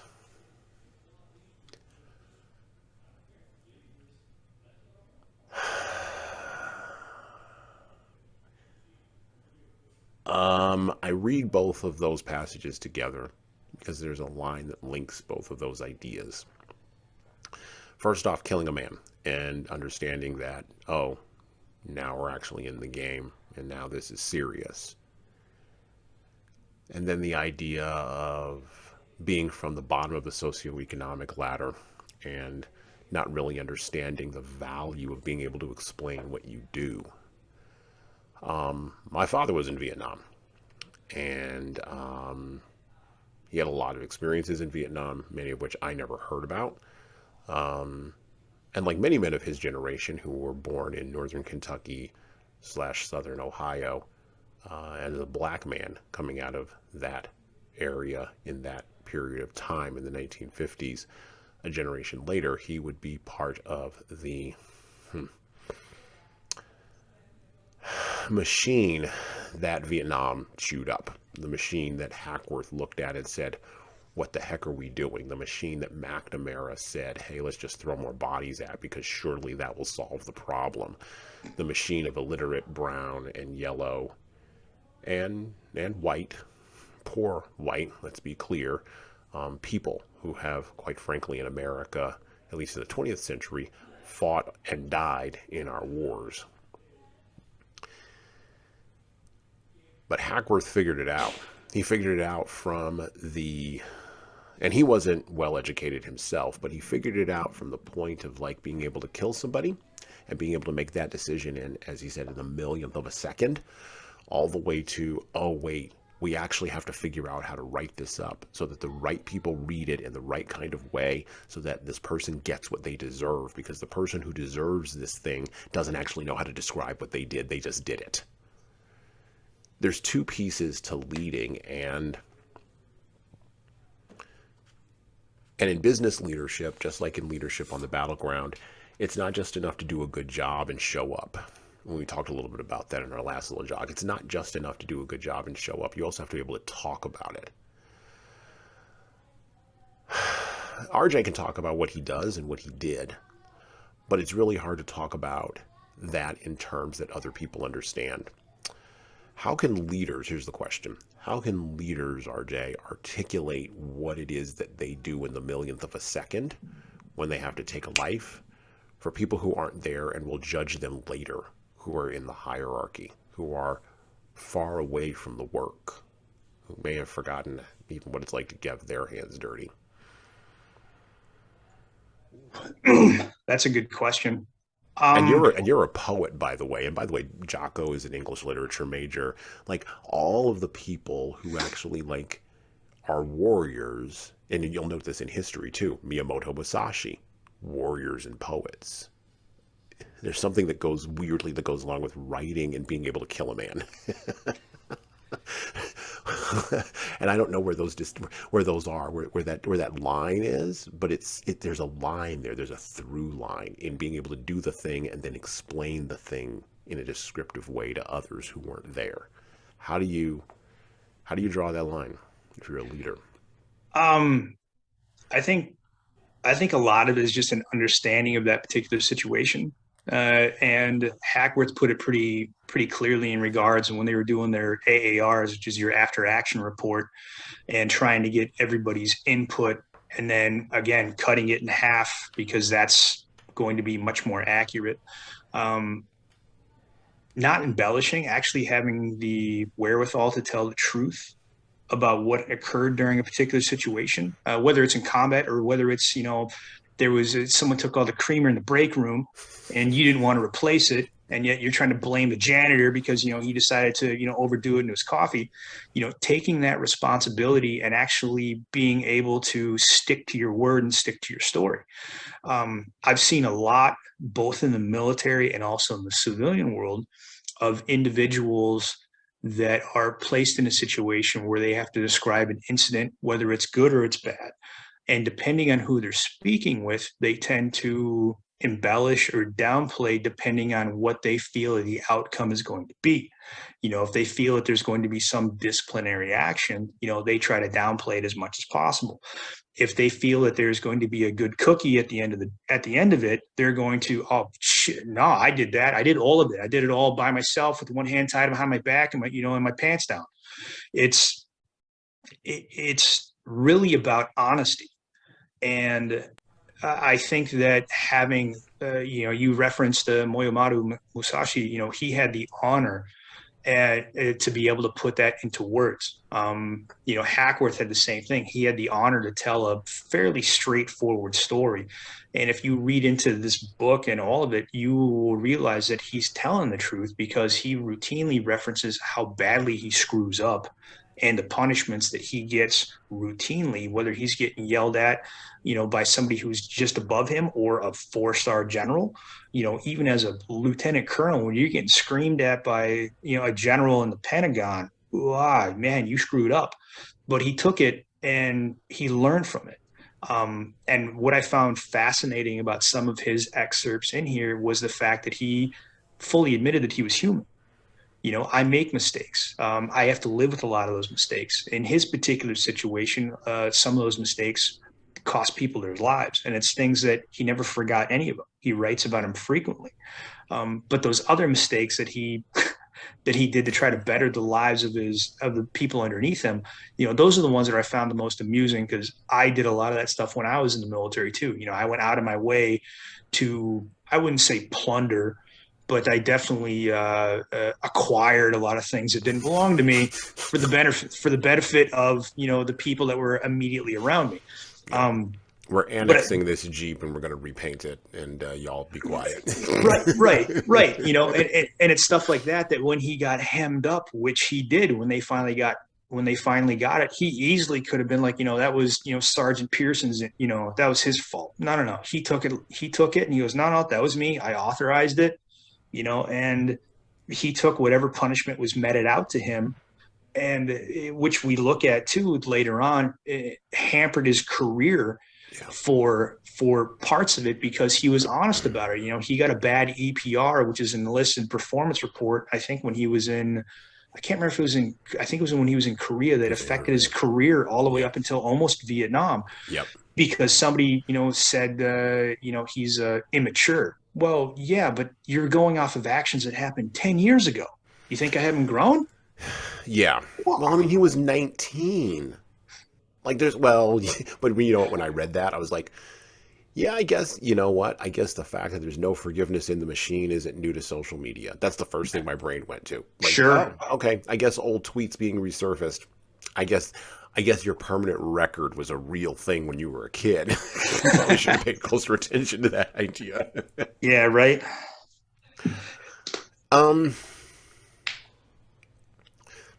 I don't want to get into all the vagaries of killing somebody. I don't want to get into that. I kind of take the Clint Eastwood approach from Unforgiven. When you kill a man, you take away everything he has and everything he's ever gonna have, and that's enough to say about that. The decision, though, that millionth of a second moment, right? Whether it's either me or the patrol, right? And I can't save this person. And by the way, I don't know this person. I've never met this person. I'm sure this person has a family. I'm sure this person was somebody's son or brother or uncle or cousin or whatever. And this is where people in business sometimes use military language. Like the founder of 37 Signals is opposed to the use of all of this military language, and probably would be opposed to this podcast too, podcast episode too, because business is not war from his perspective. And yet at the same time, well, he describes himself as a business pacifist. Yeah. Well, the only thing I'm going to say to that is Golf Foxtrot Yankee. He can read into that what he wants to. Yeah, well, he's in Chicago, so you can go find him. He's somewhere in that city. You can have a conversation with him. And again, I think that perspective of his. And it's weird because you have two different lines in business, right? In business conversation and business talk. So you do have the line of the Silicon Valley, and this is what he's opposed to, quite frankly. I mean, I understand his perspective from this point. You have the Silicon Valley, I've never been in a fight in my life, pencil neck, individuals who are using war language with other people's money. For sure, that's annoying. I'm opposed to that. I'm like, give me a break. Stop, right? But then the other track you have is people who haven't had those kinds of experiences in other parts that are not Silicon Valley, utilizing that language to motivate people, right? Because there's something primal that comes out of that language, right? We're going to kill our competitors. We're going to destroy their businesses. We're going to battle our customers, right? And this is and Freed, not to his credit, Freed mixes all this language together and it just says, no, I'm opposed to all of it. Stop using all of it. Without the nuance that's required to understand or to make a clearer statement that says, hey, all you Silicon Valley nutcases who've never marched a post in your life, shut up. That's a more accurate statement. Versus everybody else who's trying to use the language of battle or the language of killing to get to something deeper and primal, to pull something as a motivator out of their people, to get them interested in moving forward on an initiative. This is the challenge. This is the dichotomy of marketing versus reality. And marketers ruin everything. I'm a marketer. Marketers ruin everything. They just do. But this also gets back to that idea of marketing war, right? Marketing a war experience, which is, quite frankly, Hackworth is really good at that. I mean, don't get me wrong. When he got on his show, not his show, I've watched the interview that he did on C-SPAN years ago, before he died, years after he did the initial show after after Vietnam, where he kind of called out everybody, right? And he understands what he's doing. I mean, he's working the camera just as good as any actor would. He's working and I see it. I see him working the camera. I see him pausing in certain places. I see him doing certain things with his eyes and his face. He's media savvy. He knows exactly what he's doing.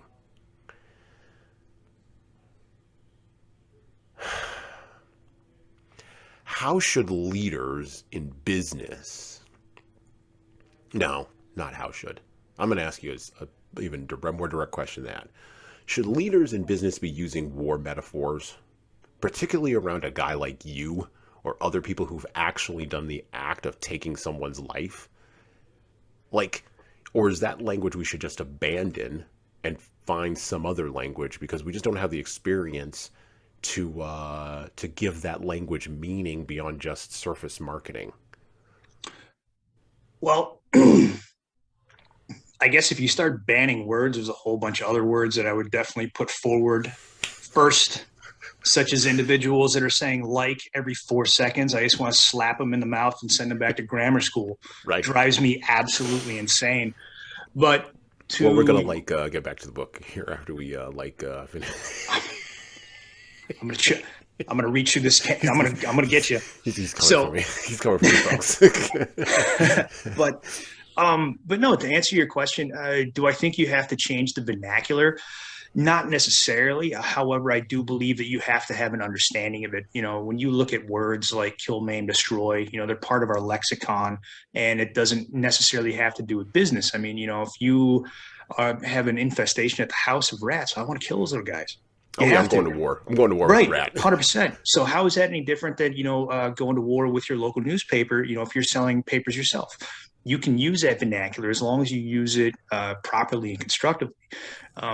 I think that you would have a much harder time dealing with those individuals in middle management or even in upper management that start allowing the war stories to get to their head in terms of, I did this, I did that. When you were so far removed from it, you couldn't tell me a single individual who was actually in that particular situation. Mm-hmm.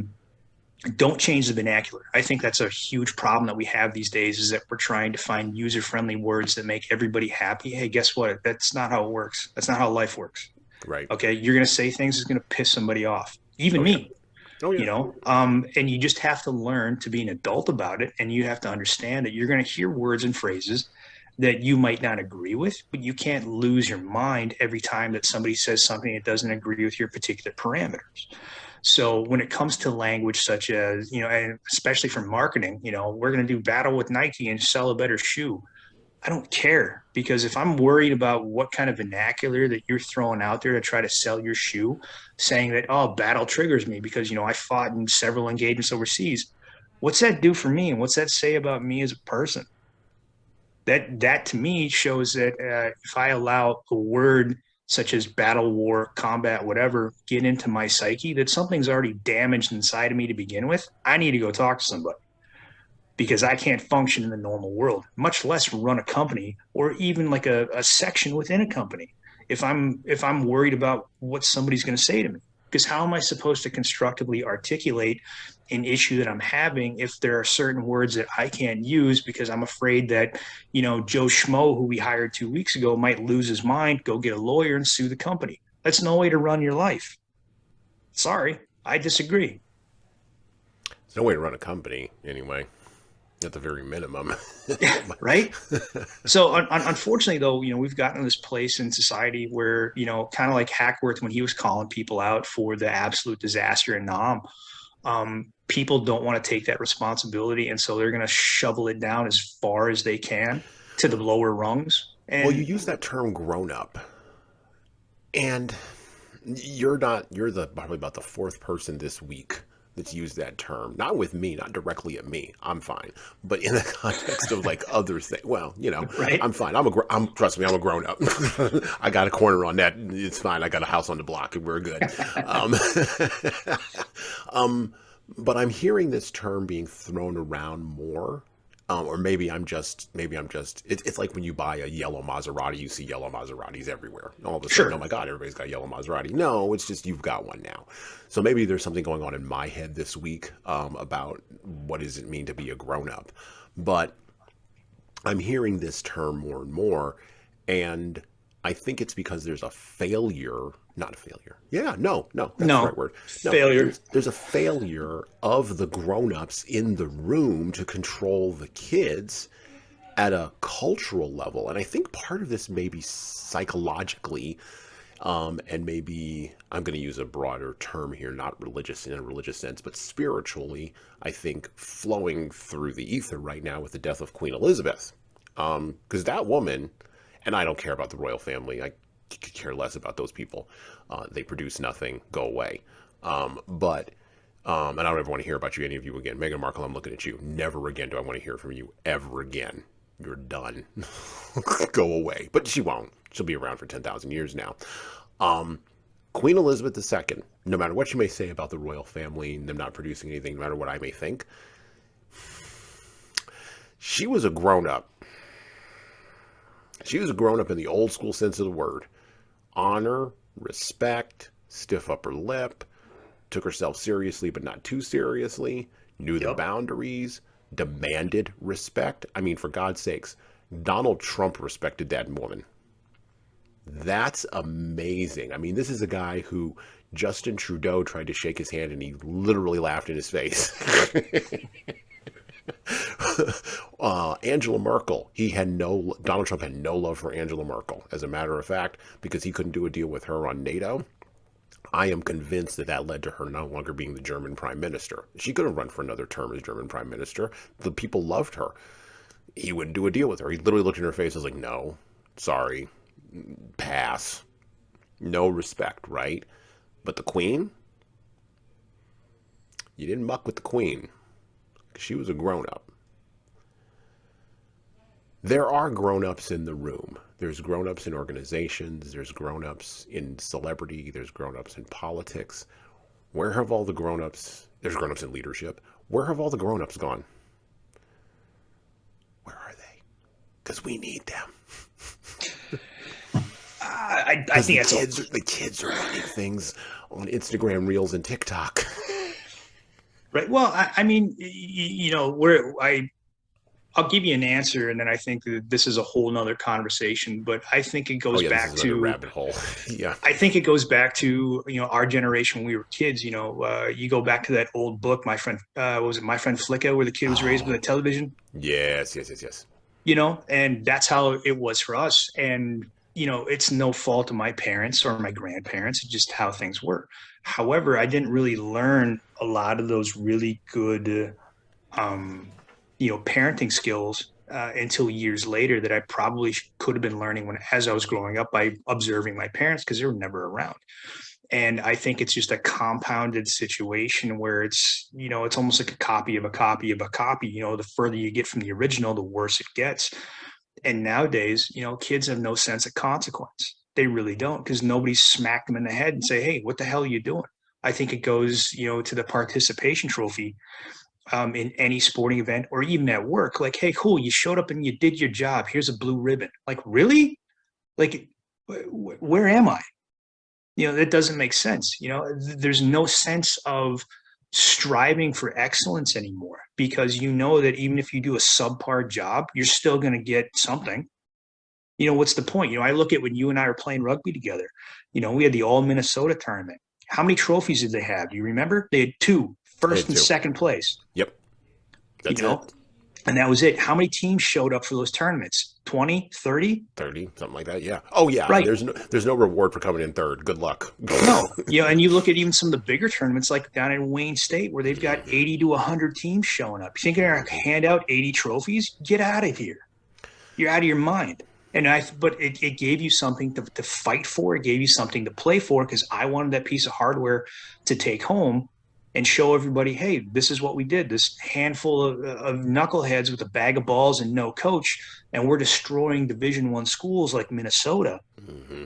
That's why I wanted that damn trophy. It gave me something to play for. Now, if I went to that all-min tournament with you and we knew that regardless of how well we played, that we'd still get something we could hang on the wall, it wouldn't hold as much weight. Right. Yeah. Yeah. And I look at, the military awards in the same way. There were some gimmies. You go overseas, and I know Hackworth talks about this in his book too, in terms of recognition of individuals that went above and beyond, but because some idiot back behind the front lines, A, didn't see it, B, has no relation to it, and C, doesn't really understand the dynamic of what's going on up front, ends up rewriting it to make it more wordsmithy for the individuals who are going to be reading it next. And through his giant game of telephone, some guy who single-handedly held off an entire Korean regiment now ends up getting basically a pat on the back, and they, send a yellow ribbon back to his parents and say, well, shit, sorry. It sucks. This is a conversation we could have for an entire day.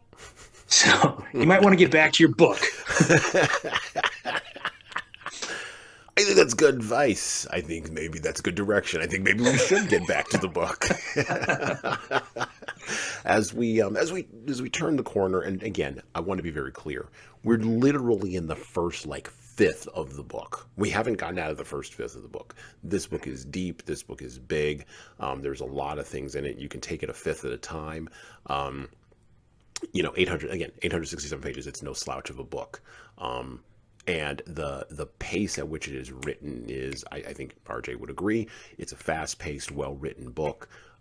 You do get bogged down a little bit in Vietnam. There's some technical things that happen in there, and you're like, oh, okay, why are you telling me this? Some of that could have been cut. Some of that fat could have been cut. But in general, the book is as tight as you could probably possibly make it, and it is worth your time. We're going to pick up with Hackworth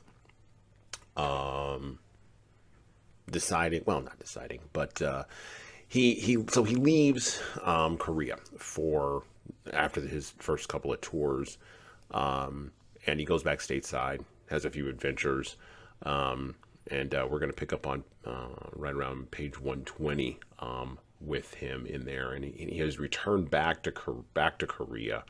And he's on a combined team, designated Task Force Evans.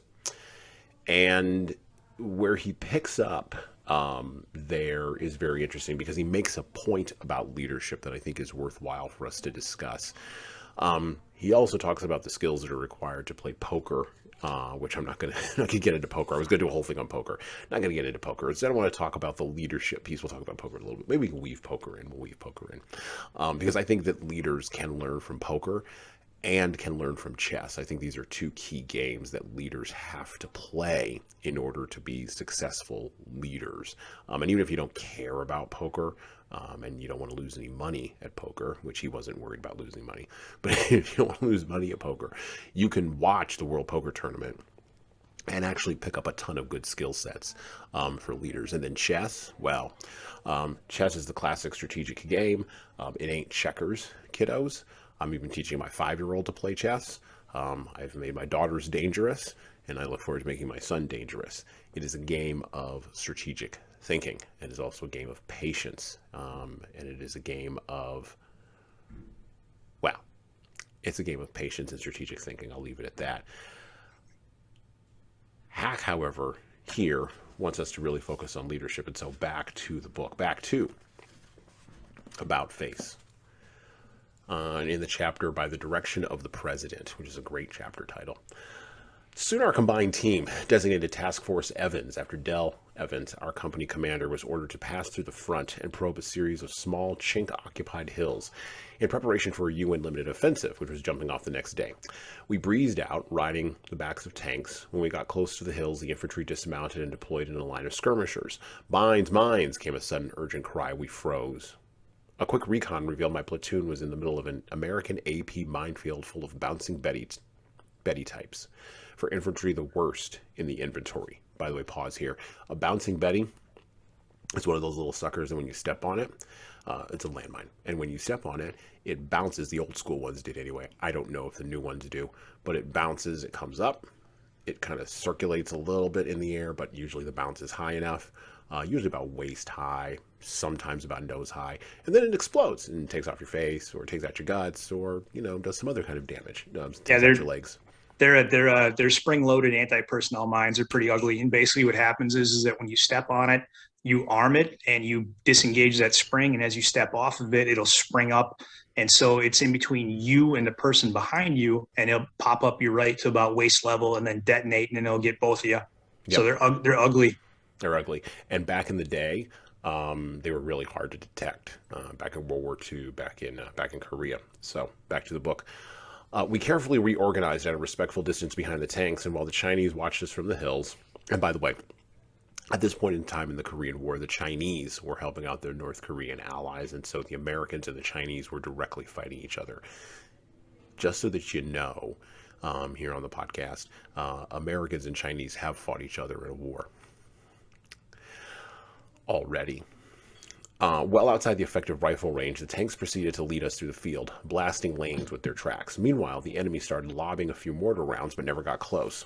One advantage the Americans always had over the communists in Korea, and thank God because they'd have eaten us alive, was that the Reds could never quickly and effectively adjust their indirect fires, mortar and artillery, nor with their bad como easily coordinate fire support. Once out of the minefield, we started maneuvering up the ridge line. The tanks and tracks supported our attack with overhead fire from the valley floor. It was standard procedure, attacking a hill under an umbrella of fire. Except that after a while, we were getting rained on. The tracks, quad 50s, were chewing up the ground with long bursts right into my people. I screamed on the radio, shut it off, you're firing right on top of us, but the slugs kept coming. I grabbed the air panel my RTO dragged behind his radio and started waving holy hell out of it. This long, brightly colored panel would show a blind man our forward edge. The quad 50 fire lifted. Miraculously, we had no casualties. First U.S. mines, now U.S. fire. Who needs an enemy, I thought. Then I remembered who commanded the tanks, and I thought I did know he hadn't done it purposely. For a fleeting moment, I wondered if that friendly fire hadn't just been Milo Rowell's trump card. And I won't get into all of that. You can read the chapter. From the map, from the valley floor to the ridge, it looked as if it ran from the top of the objective assigned to me by C.O. Dell Evans, but about 400 yards from the top of the hill, we found that it was a military crest. To continue the attack, we'd have to move across a long pool table-like shelf and then come back up. There was no cover, no concealment, no avenue of approach. It would have been Pickett's charge. No more healthy for infantrymen in Korea, 1951, than in Gettysburg, 1863. I held up the guys and called Dell with the lowdown. He switched the main attack to the 2nd platoon, commanded by former NYPD cop and recalled World War II vet First Lieutenant Jim Lynch, which was coming up another finger. Our job would now be to support their assault by rifle and machine gun fire. We'd been pinched out of the assault, and for the 3rd of easy, it was lucky. Lucky case of being in the wrong place at the right time. Second platoon did not have an easy road.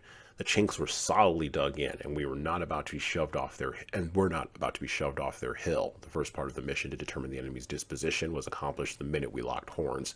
The second part of the mission to inflict maximum casualties on the enemy was also accomplished, all guns and weapons blazing within the company and supported by tank, quad 50, artillery, and Corsair delivered bombs and napalm. Still, the assault force took casualties. One trooper was blown down the hill and rolled into the pool table in front of my platoon. He lay in the open right under the Chinks' guns. Brave Corporal Victor Kozaras from my platoon, acting on his own, quickly stripped his gear and took off like a shot. He grabbed the guy as though he were a bag of potatoes and charged back through a hail of enemy fire to the safety of our hill's reserve slope. Reverse slope. Our doc patched the kid up, and he lived. Kozaras was later awarded Silver Star for his act of unselfish gallantry. Still, his feat could have backfired. He could have been hit. Then 2 disabled troopers would have lain exposed in the open, fire-swept crest until another brave soldier rushed to the rescue and got hit himself. I'd seen and heard about it a million times. A leader has a difficult time preventing such waste. The problem is simply that if an enemy fire can cut down 1 man, the same fire can cut down 100. In a hot firefight, a rifle platoon can take 10 casualties before you can cry medic. And if you multiply by 10 the 1 rifleman who falls out to look after his buddy, suddenly you've lost the guts of the platoon's firepower. This is the point of all this. So a leader has to be hard-nosed. He must remember his mission comes first, and only then the welfare of his men. If a guy stubbed his toe 3 feet from a cobra, you wouldn't let his buddy sit down, take off the guy's boot, and assess the damage, especially when a tiger is lurking just behind the snake. A leader cannot give the enemy the initiative by allowing his unit to become ineffective as a result of care for the wounded becoming first priority. Keep your weapon down range and don't play medic was my standing operated procedure, and I tried my damnedest to enforce it. Any other course carried not only the risk of failure to accomplish the mission, but also the loss of a hell of a lot more men than necessary.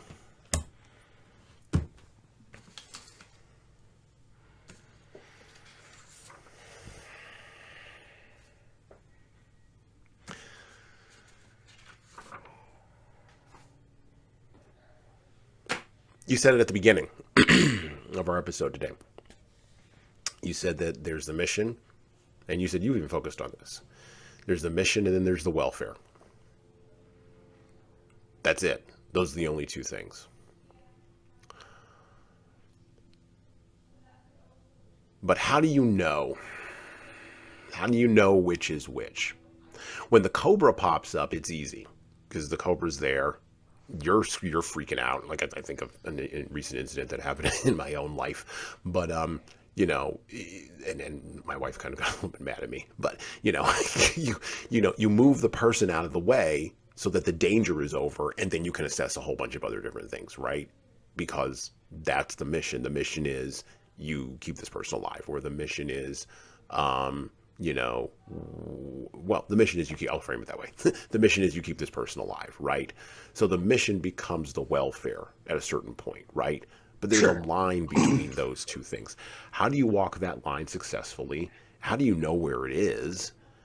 And then how do you, speaking of poker, how do you win that percentage bet? 3 questions in there. I think I'll get to the middle one first in regards to, you know, how do you know where that line is creature comforts. You know, whether it's in the office or on the battlefield, you know, if you are going out of your way to get something specifically for you, you don't need it. Unless it's ammo. Everybody needs ammo. But if it's, you know, a cup of coffee, you know, a stiff shot, a hot dog, freaking whatever, yeah, it's nice, but you don't need it at that moment to accomplish your objective. Those are the things that you typically try to set aside for your minions if you can. And those are those morale boosters when it comes to the end of a hard fight or a project complete or what have you. Hey, we're going out for beers. Hey, we're going to go get some snacks. We're going to go get some food, whatever it is. Because that's kind of what drives it. You know, it's almost like the carrot and the stick. You know, you say we have to get this done, regardless of what it is. You know, maybe it's that presentation to IBM, or you know, maybe it's updating the company's fleet of vehicles, or it could be something as simple as just making sure everybody gets through a course on the copy machine or the machine gun or what have you.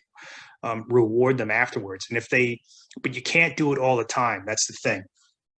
You know, it's those things that when they show up, they're nice, but if they expect it after each and everything, you're going to create a monster where they're going to be doing the bare minimum by day's end because they know that there's no reward in it. You know, if they hammer themselves out hard and, you know, hey, we took that objective, we knocked out that training mission, we, did X, Y, and Z. And on one of those, you're like, sweet, we're all going to go out together because we all worked hard on this. But the bosses, the upper management, middle management, your leadership, they have to be there working for you too. They have to be slogging in there right next to you because, I never would want to have a meal with my guys that I felt that I didn't earn. And I think that that's a huge part of it too. Yeah, again, it's at risk versus reward. However, you have to be able to take those risks, and a bad decision is better than no decision. And I think that what hems people up a lot is that they sit there and they think, and in that half a second that they're thinking, they're wondering, how can everybody benefit this with no casualties or Yeah, no wrongdoing? downside.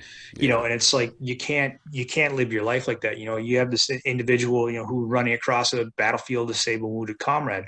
He very easily could have been like, yeah, screw that, but he saw somebody that he didn't even know potentially got hit. He dropped his kit in a heartbeat and he took off running. Was it a bad decision? Sure. Did it work out in the end? Absolutely. But he didn't know that going into it. He just made a decision and he went with it. He didn't sit there and ask for a consensus. He didn't look at his sergeant and be like, hey, look, I'm going to go get him. Can I? He didn't ask permission. He went, shit, there's a problem. I got to take care of it. And again, luckily in that particular situation, everything seemed to have worked out. And I think that a lot of people can learn from that particular situation. They're not necessarily the danger factor, but the fact that he was presented with the situation and he had half of a second to decide, I'm going for it or I'm not going for it. And he made that decision on his own. But it also requires, and no, you're exactly right. Like I'm thinking right now about something that happened to me recently in jiu-jitsu, and I was rolling with somebody else and they've gotten demonstrably faster, even though they're not demonstrably better. I'm like, why are you demonstrably faster? Like, this is ridiculous. But I recognize now why. Like what you just said, they're making the gap between decision and thinking is now gradually tightening up like this. Now, my gap is still broad because I'm still learning skills and I'm patient and I'm fine, but it's getting to be annoying. It's getting to be annoying to me. So I gotta tighten that gap. I gotta tighten that gap. I gotta tighten that gap. I gotta tighten that gap, right? And that's what you're talking about in jiu-jitsu, such as in life. It's tightening that gap between decision making and thinking, or decision making and analysis, right? Paralysis by over analysis is a real thing. Yep. But I think that the poker question that you asked in regards to that ties into that pretty well, because in order to be a decent card player, you have to be able to read people. Mm-hmm. Luck, yeah, sure, luck is part of it. Skill, maybe, if you're counting cards or if you're paying attention to what the other people are throwing in the pot, okay, sure. But a lot of it comes down to reading folk. Mm-hmm. And as a leader, in those situations as well, when it comes to risk versus reward, you have to be able to read your guys. And that's, again, if they need that motivation every single time, what are you doing as a leader that's failing them? Because they shouldn't be expecting a handout or a party or some kind of award after doing every little stupid thing, Mm-hmm. And so that comes into reading people. There are some individuals that you need to pander to them in that regard, because otherwise you're not going to get anything out of them. You have other individuals like myself where if you give me an award, I better have damn well earned it. Otherwise, I'm literally going to crumple it up and throw it in the garbage because it doesn't mean anything to me. Mm-hmm. And so they're finding that fine line, though, that just comes with experience, and it comes with learning how to read the individuals that are working under you and also working beside you. Because for some, it's kind of like, you have those kids that sometimes you yell at them. That's all you need to. There's other times you got to get physical with them because it's the only way that lesson's going to come into play. And it's either or. If there's somebody who desperately needs a tongue lashing, taking a belt to them probably isn't going to work that much. Because Oh now no, they're gonna look at you and be like, "Oh, that's all you got? That's cool. Yeah, That's right. interesting." Exactly. And am I advocating pounding the snot out of your kids? No. No. It's called No. discipline, though, and you do need to make their life uncomfortable once in a while to remind them where they stand. Same thing goes for your minions and your employees. If they screw up, there has to be consequences outside of just letting them screw up enough to where you fire them, because that's not building them. That's just allowing them to be a fuck up continually until it impedes your organization so much so that you have to get rid of them, rather than taking the time to go, okay, wait a minute, something isn't working here. Let's go back. Can we knock it out with some remedial training? Can we correct this particular issue? Or is it just easier just to get rid of you, pay out Mm, some unemployment insurance and hire somebody else? Well, guess what? You're still back at square zero. right. So why would you go to that kind of length? Take the time to re-educate that particular individual. And after that second training, if it still doesn't take, that's when you 86 them, find somebody new. Clearly you're not cut out for this job. Go find something else. Go be your carpenter, or your barista, or your musician, or whatever the hell it is you want to do. Just don't do it here. Right. Right. It's like real quick, because I don't want to go too deep in this, but No, no. as a heavy weapons instructor, there's a certain personality that you look for in a machine gunner, Hmm. and not everybody has it. Can everybody run the gun mechanically? Sure. Can they shoot it? Absolutely. But it takes a certain personality. You have to be aggressive if you're a machine gunner, because that's the only way that you survive. Hmm. And it has nothing to do with how strong you are, with what size you are. It's all about your mentality. And I had a girl when I was in Iraq. She was this little redhead from North Dakota. She was about 100 pounds. She was one of my 240 gunners. She Oh, carried, between that gun and her armor, she carried almost her body weight daily. I never heard her complain, but she was also absolutely ruthless on that gun. get And some. absolutely. And, it's like she was one of my minions, but there were times where she would scream at me, like, I need ammo, I need a barrel change, let's fucking go. And you got it. You're Hmm. taking charge in that particular situation because you're the most critical component. So there does come personality when it comes to certain jobs. And I think that would really is something that a leader would really need to kind of delve into in terms of even in the office environment. Yeah. You have some people that excel excellently when it comes to Word docs, Excel, PowerPoint, doing all your administrative BS. There's other people that just do it because they need a job. You need to Hmm. find something for them that's a better fit so they actually enjoy showing up, and they're not going to come in there and burn the place down someday just because you gave them one task too many. Right. You know, Yes. Yes. Yes. I can't remember the first part of that question. It's You okay. You asked me, covered all that. I asked you like three things in there. you fired a This is whole bunch at me, and I wasn't taking notes. That's Whoops. okay. That's all right. That's what I do here. It's a lot of live fire, and I just lay down a mass. Just we'll see what works. Yeah. We see what sticks to the wall. That's kind of my style a little bit. As we turn the corner here, because we got to wrap up. I want to be respectful of RJ's time, and I want to thank RJ for coming on the Leadership Lessons from the Great Books podcast. We will have him back on because again, we only covered a very minor part of the book, a little tiny slice. We'll have him back on because I want to dive into Vietnam. I've been wanting to dive into Vietnam for quite some time. I have my own thoughts on that war. Oh, just as everybody else does, and the administration of it, as does Hackworth, and I want to get into Hackworth's thoughts on that. I want to talk a little bit about the maelstrom of men that were chewed up in that thing.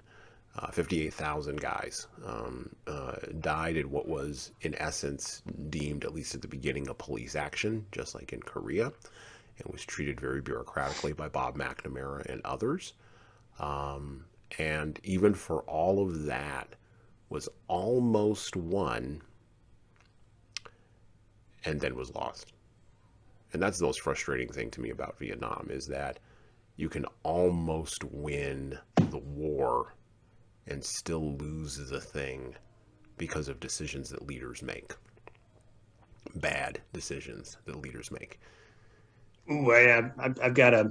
I don't mean to cut in, but that kind of goes back into the higher ups not having a clue as to what was actually going on the ground, and being Correct. so far removed from it that had, say, Hackworth left and they plugged in another person, they would have had no clues where to even start. That's why we lost that thing.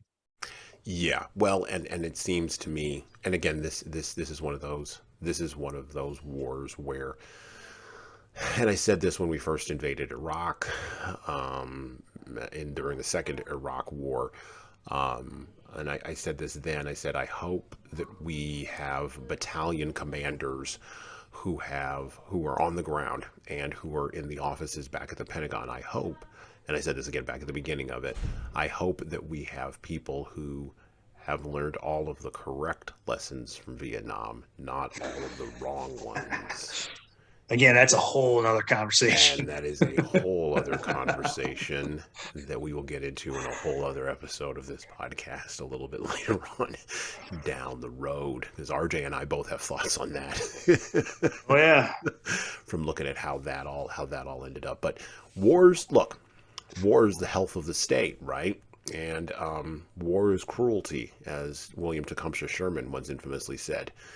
You cannot remake it. You can't make it nice. And leadership sometimes is cruelty. Sometimes you can't make it nice. We talk about it in very sanitized terms on the podcast. And usually at this point in time, I ramble a little bit about what leaders could do to stay on the path of leadership. And so I'll let RJ go first. RJ, thank you for coming on the podcast today. Thank you for your time. I appreciate it. What can leaders, at the end of all this, if they've made it this far, what can they learn about leadership from Hackworth, from your own experiences, and how can they use this learning to stay on the path of leadership? In my opinion, both from my own experiences and also reading into Hackworth, is that the one thing that he was really adamant about was getting to know his people. He kept a book with him where he wrote down the names of everybody that was in his divisions, and he kept track of every single person. I would be hard pressed to imagine that there are even people in my office. My office had 100 people in it back when I was working for the government. I didn't know half of them because I never interacted with them. How many CEOs know exactly who's working for them outside of who's immediately underneath them? Hackworth knew everybody. And that was something that really kind of stuck with me. And that was kind of one of my own failings. And one of the things that I learned was that I need to get out and learn more people. I need to figure out what everybody's names are. I need to figure out what their specialties are and see if I can somehow have a down to earth conversation, because you don't know, they might have a common interest with you, but you don't know until you actually start asking about it. What is it you do when you're not here? I'm a hockey mom. Oh, no kidding. I played hockey. I know how expensive that is. Maybe we can figure something out. Just get to know your people. And that's one of the things I really admired about Hackworth, is that every single person, if you needed somebody tomorrow, he goes, oh, I got a squad here run by this sergeant. They're really good at this, because he knew everybody who was under his command. Know your people. Be the Vince McMahon in the helicopter for your people. Tell you what, man, that was something. It still to this day blows my mind that he just popped up out of the blue. Well, and you know what we say on this podcast, and I've said it in our shorts episodes, and I've written it down, which I guess means I'm preaching about it. Most people in most organizations who are underneath a manager or supervisor, they don't know who the mayor of their town is. And they don't know who's on their city council. They have no clue. They may have an opinion about whatever the president of the United States is doing, but it doesn't really matter. If they even know who the president of the United States is currently. But it doesn't matter. But everybody knows who their boss is. Everybody knows who that leader is. And that's who they care about. Leaders, your job, and I think Hackworth would agree with me here, your job is to see the big picture, but not be overwhelmed by it. Pull your head up and look around. You can stay down in the details. You can stay down in the trenches if you would like, or you can stay up in the clouds, right? Clouds and dirt if you want. But both of those are suboptimal positions. You have to see the big picture and you have to see the details. You have to do both of those at the same time. You have to know your people, as RJ just said. And by the way, know your people means actually care about knowing them. If you view your people as widgets or just as replaceable cogs because, well, someone here quit yesterday and you'll probably quit tomorrow, you'll never actually get to know your people because you won't actually care about your people. This requires empathy, and I'm not talking about hugging your people or inviting them over for a barbecue. I'm talking about figuring out if they're a hockey mom, or figuring out if they really like anime, or figuring out what they do on their off time when they're not at the hobby that they call work. The thing that I would advocate for the most, though, is leaders. In order to stay on the path, you have to sweat in peace so that you can bleed in war.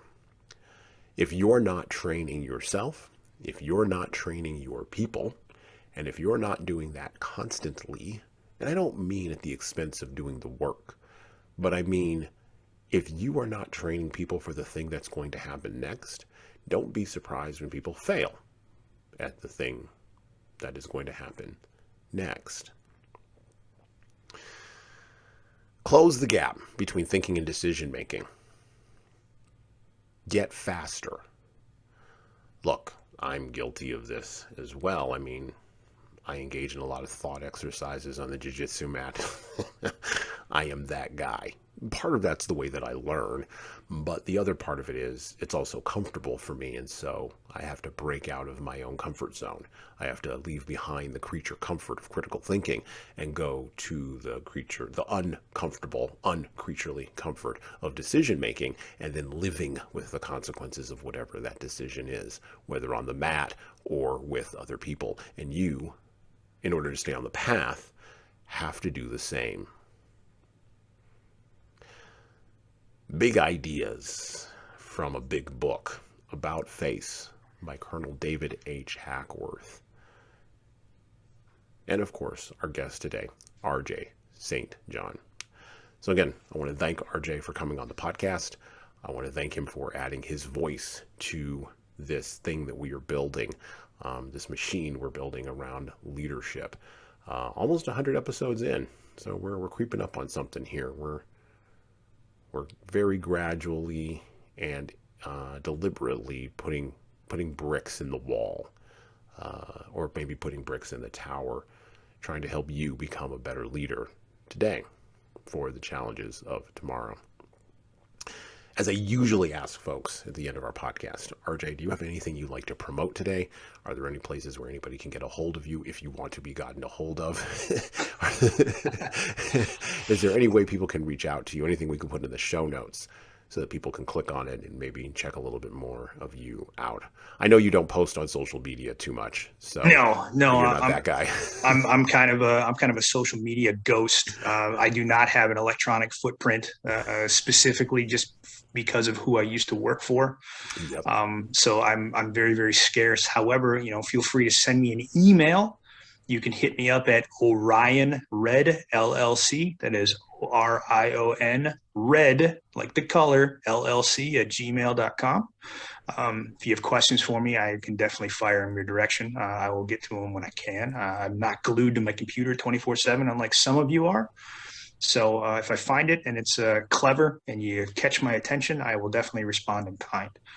So that's about the best way you can get a hold of me outside of calling me, and I am not giving any single one of you my cell phone.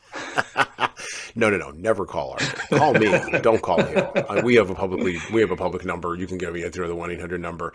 Call me. Don't call him. Don't bother that man. Don't bother this man.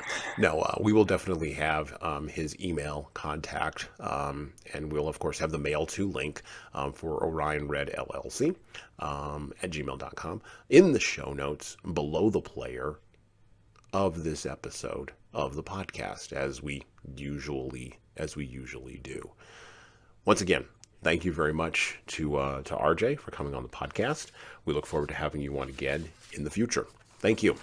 Looking forward to it. Thank you for having me. And just one last thought, just because you have rank doesn't necessarily mean you're a leader. So keep that in mind, because just because you're high enough up on the totem pole doesn't mean that you're actually worth a shit when it comes to leading.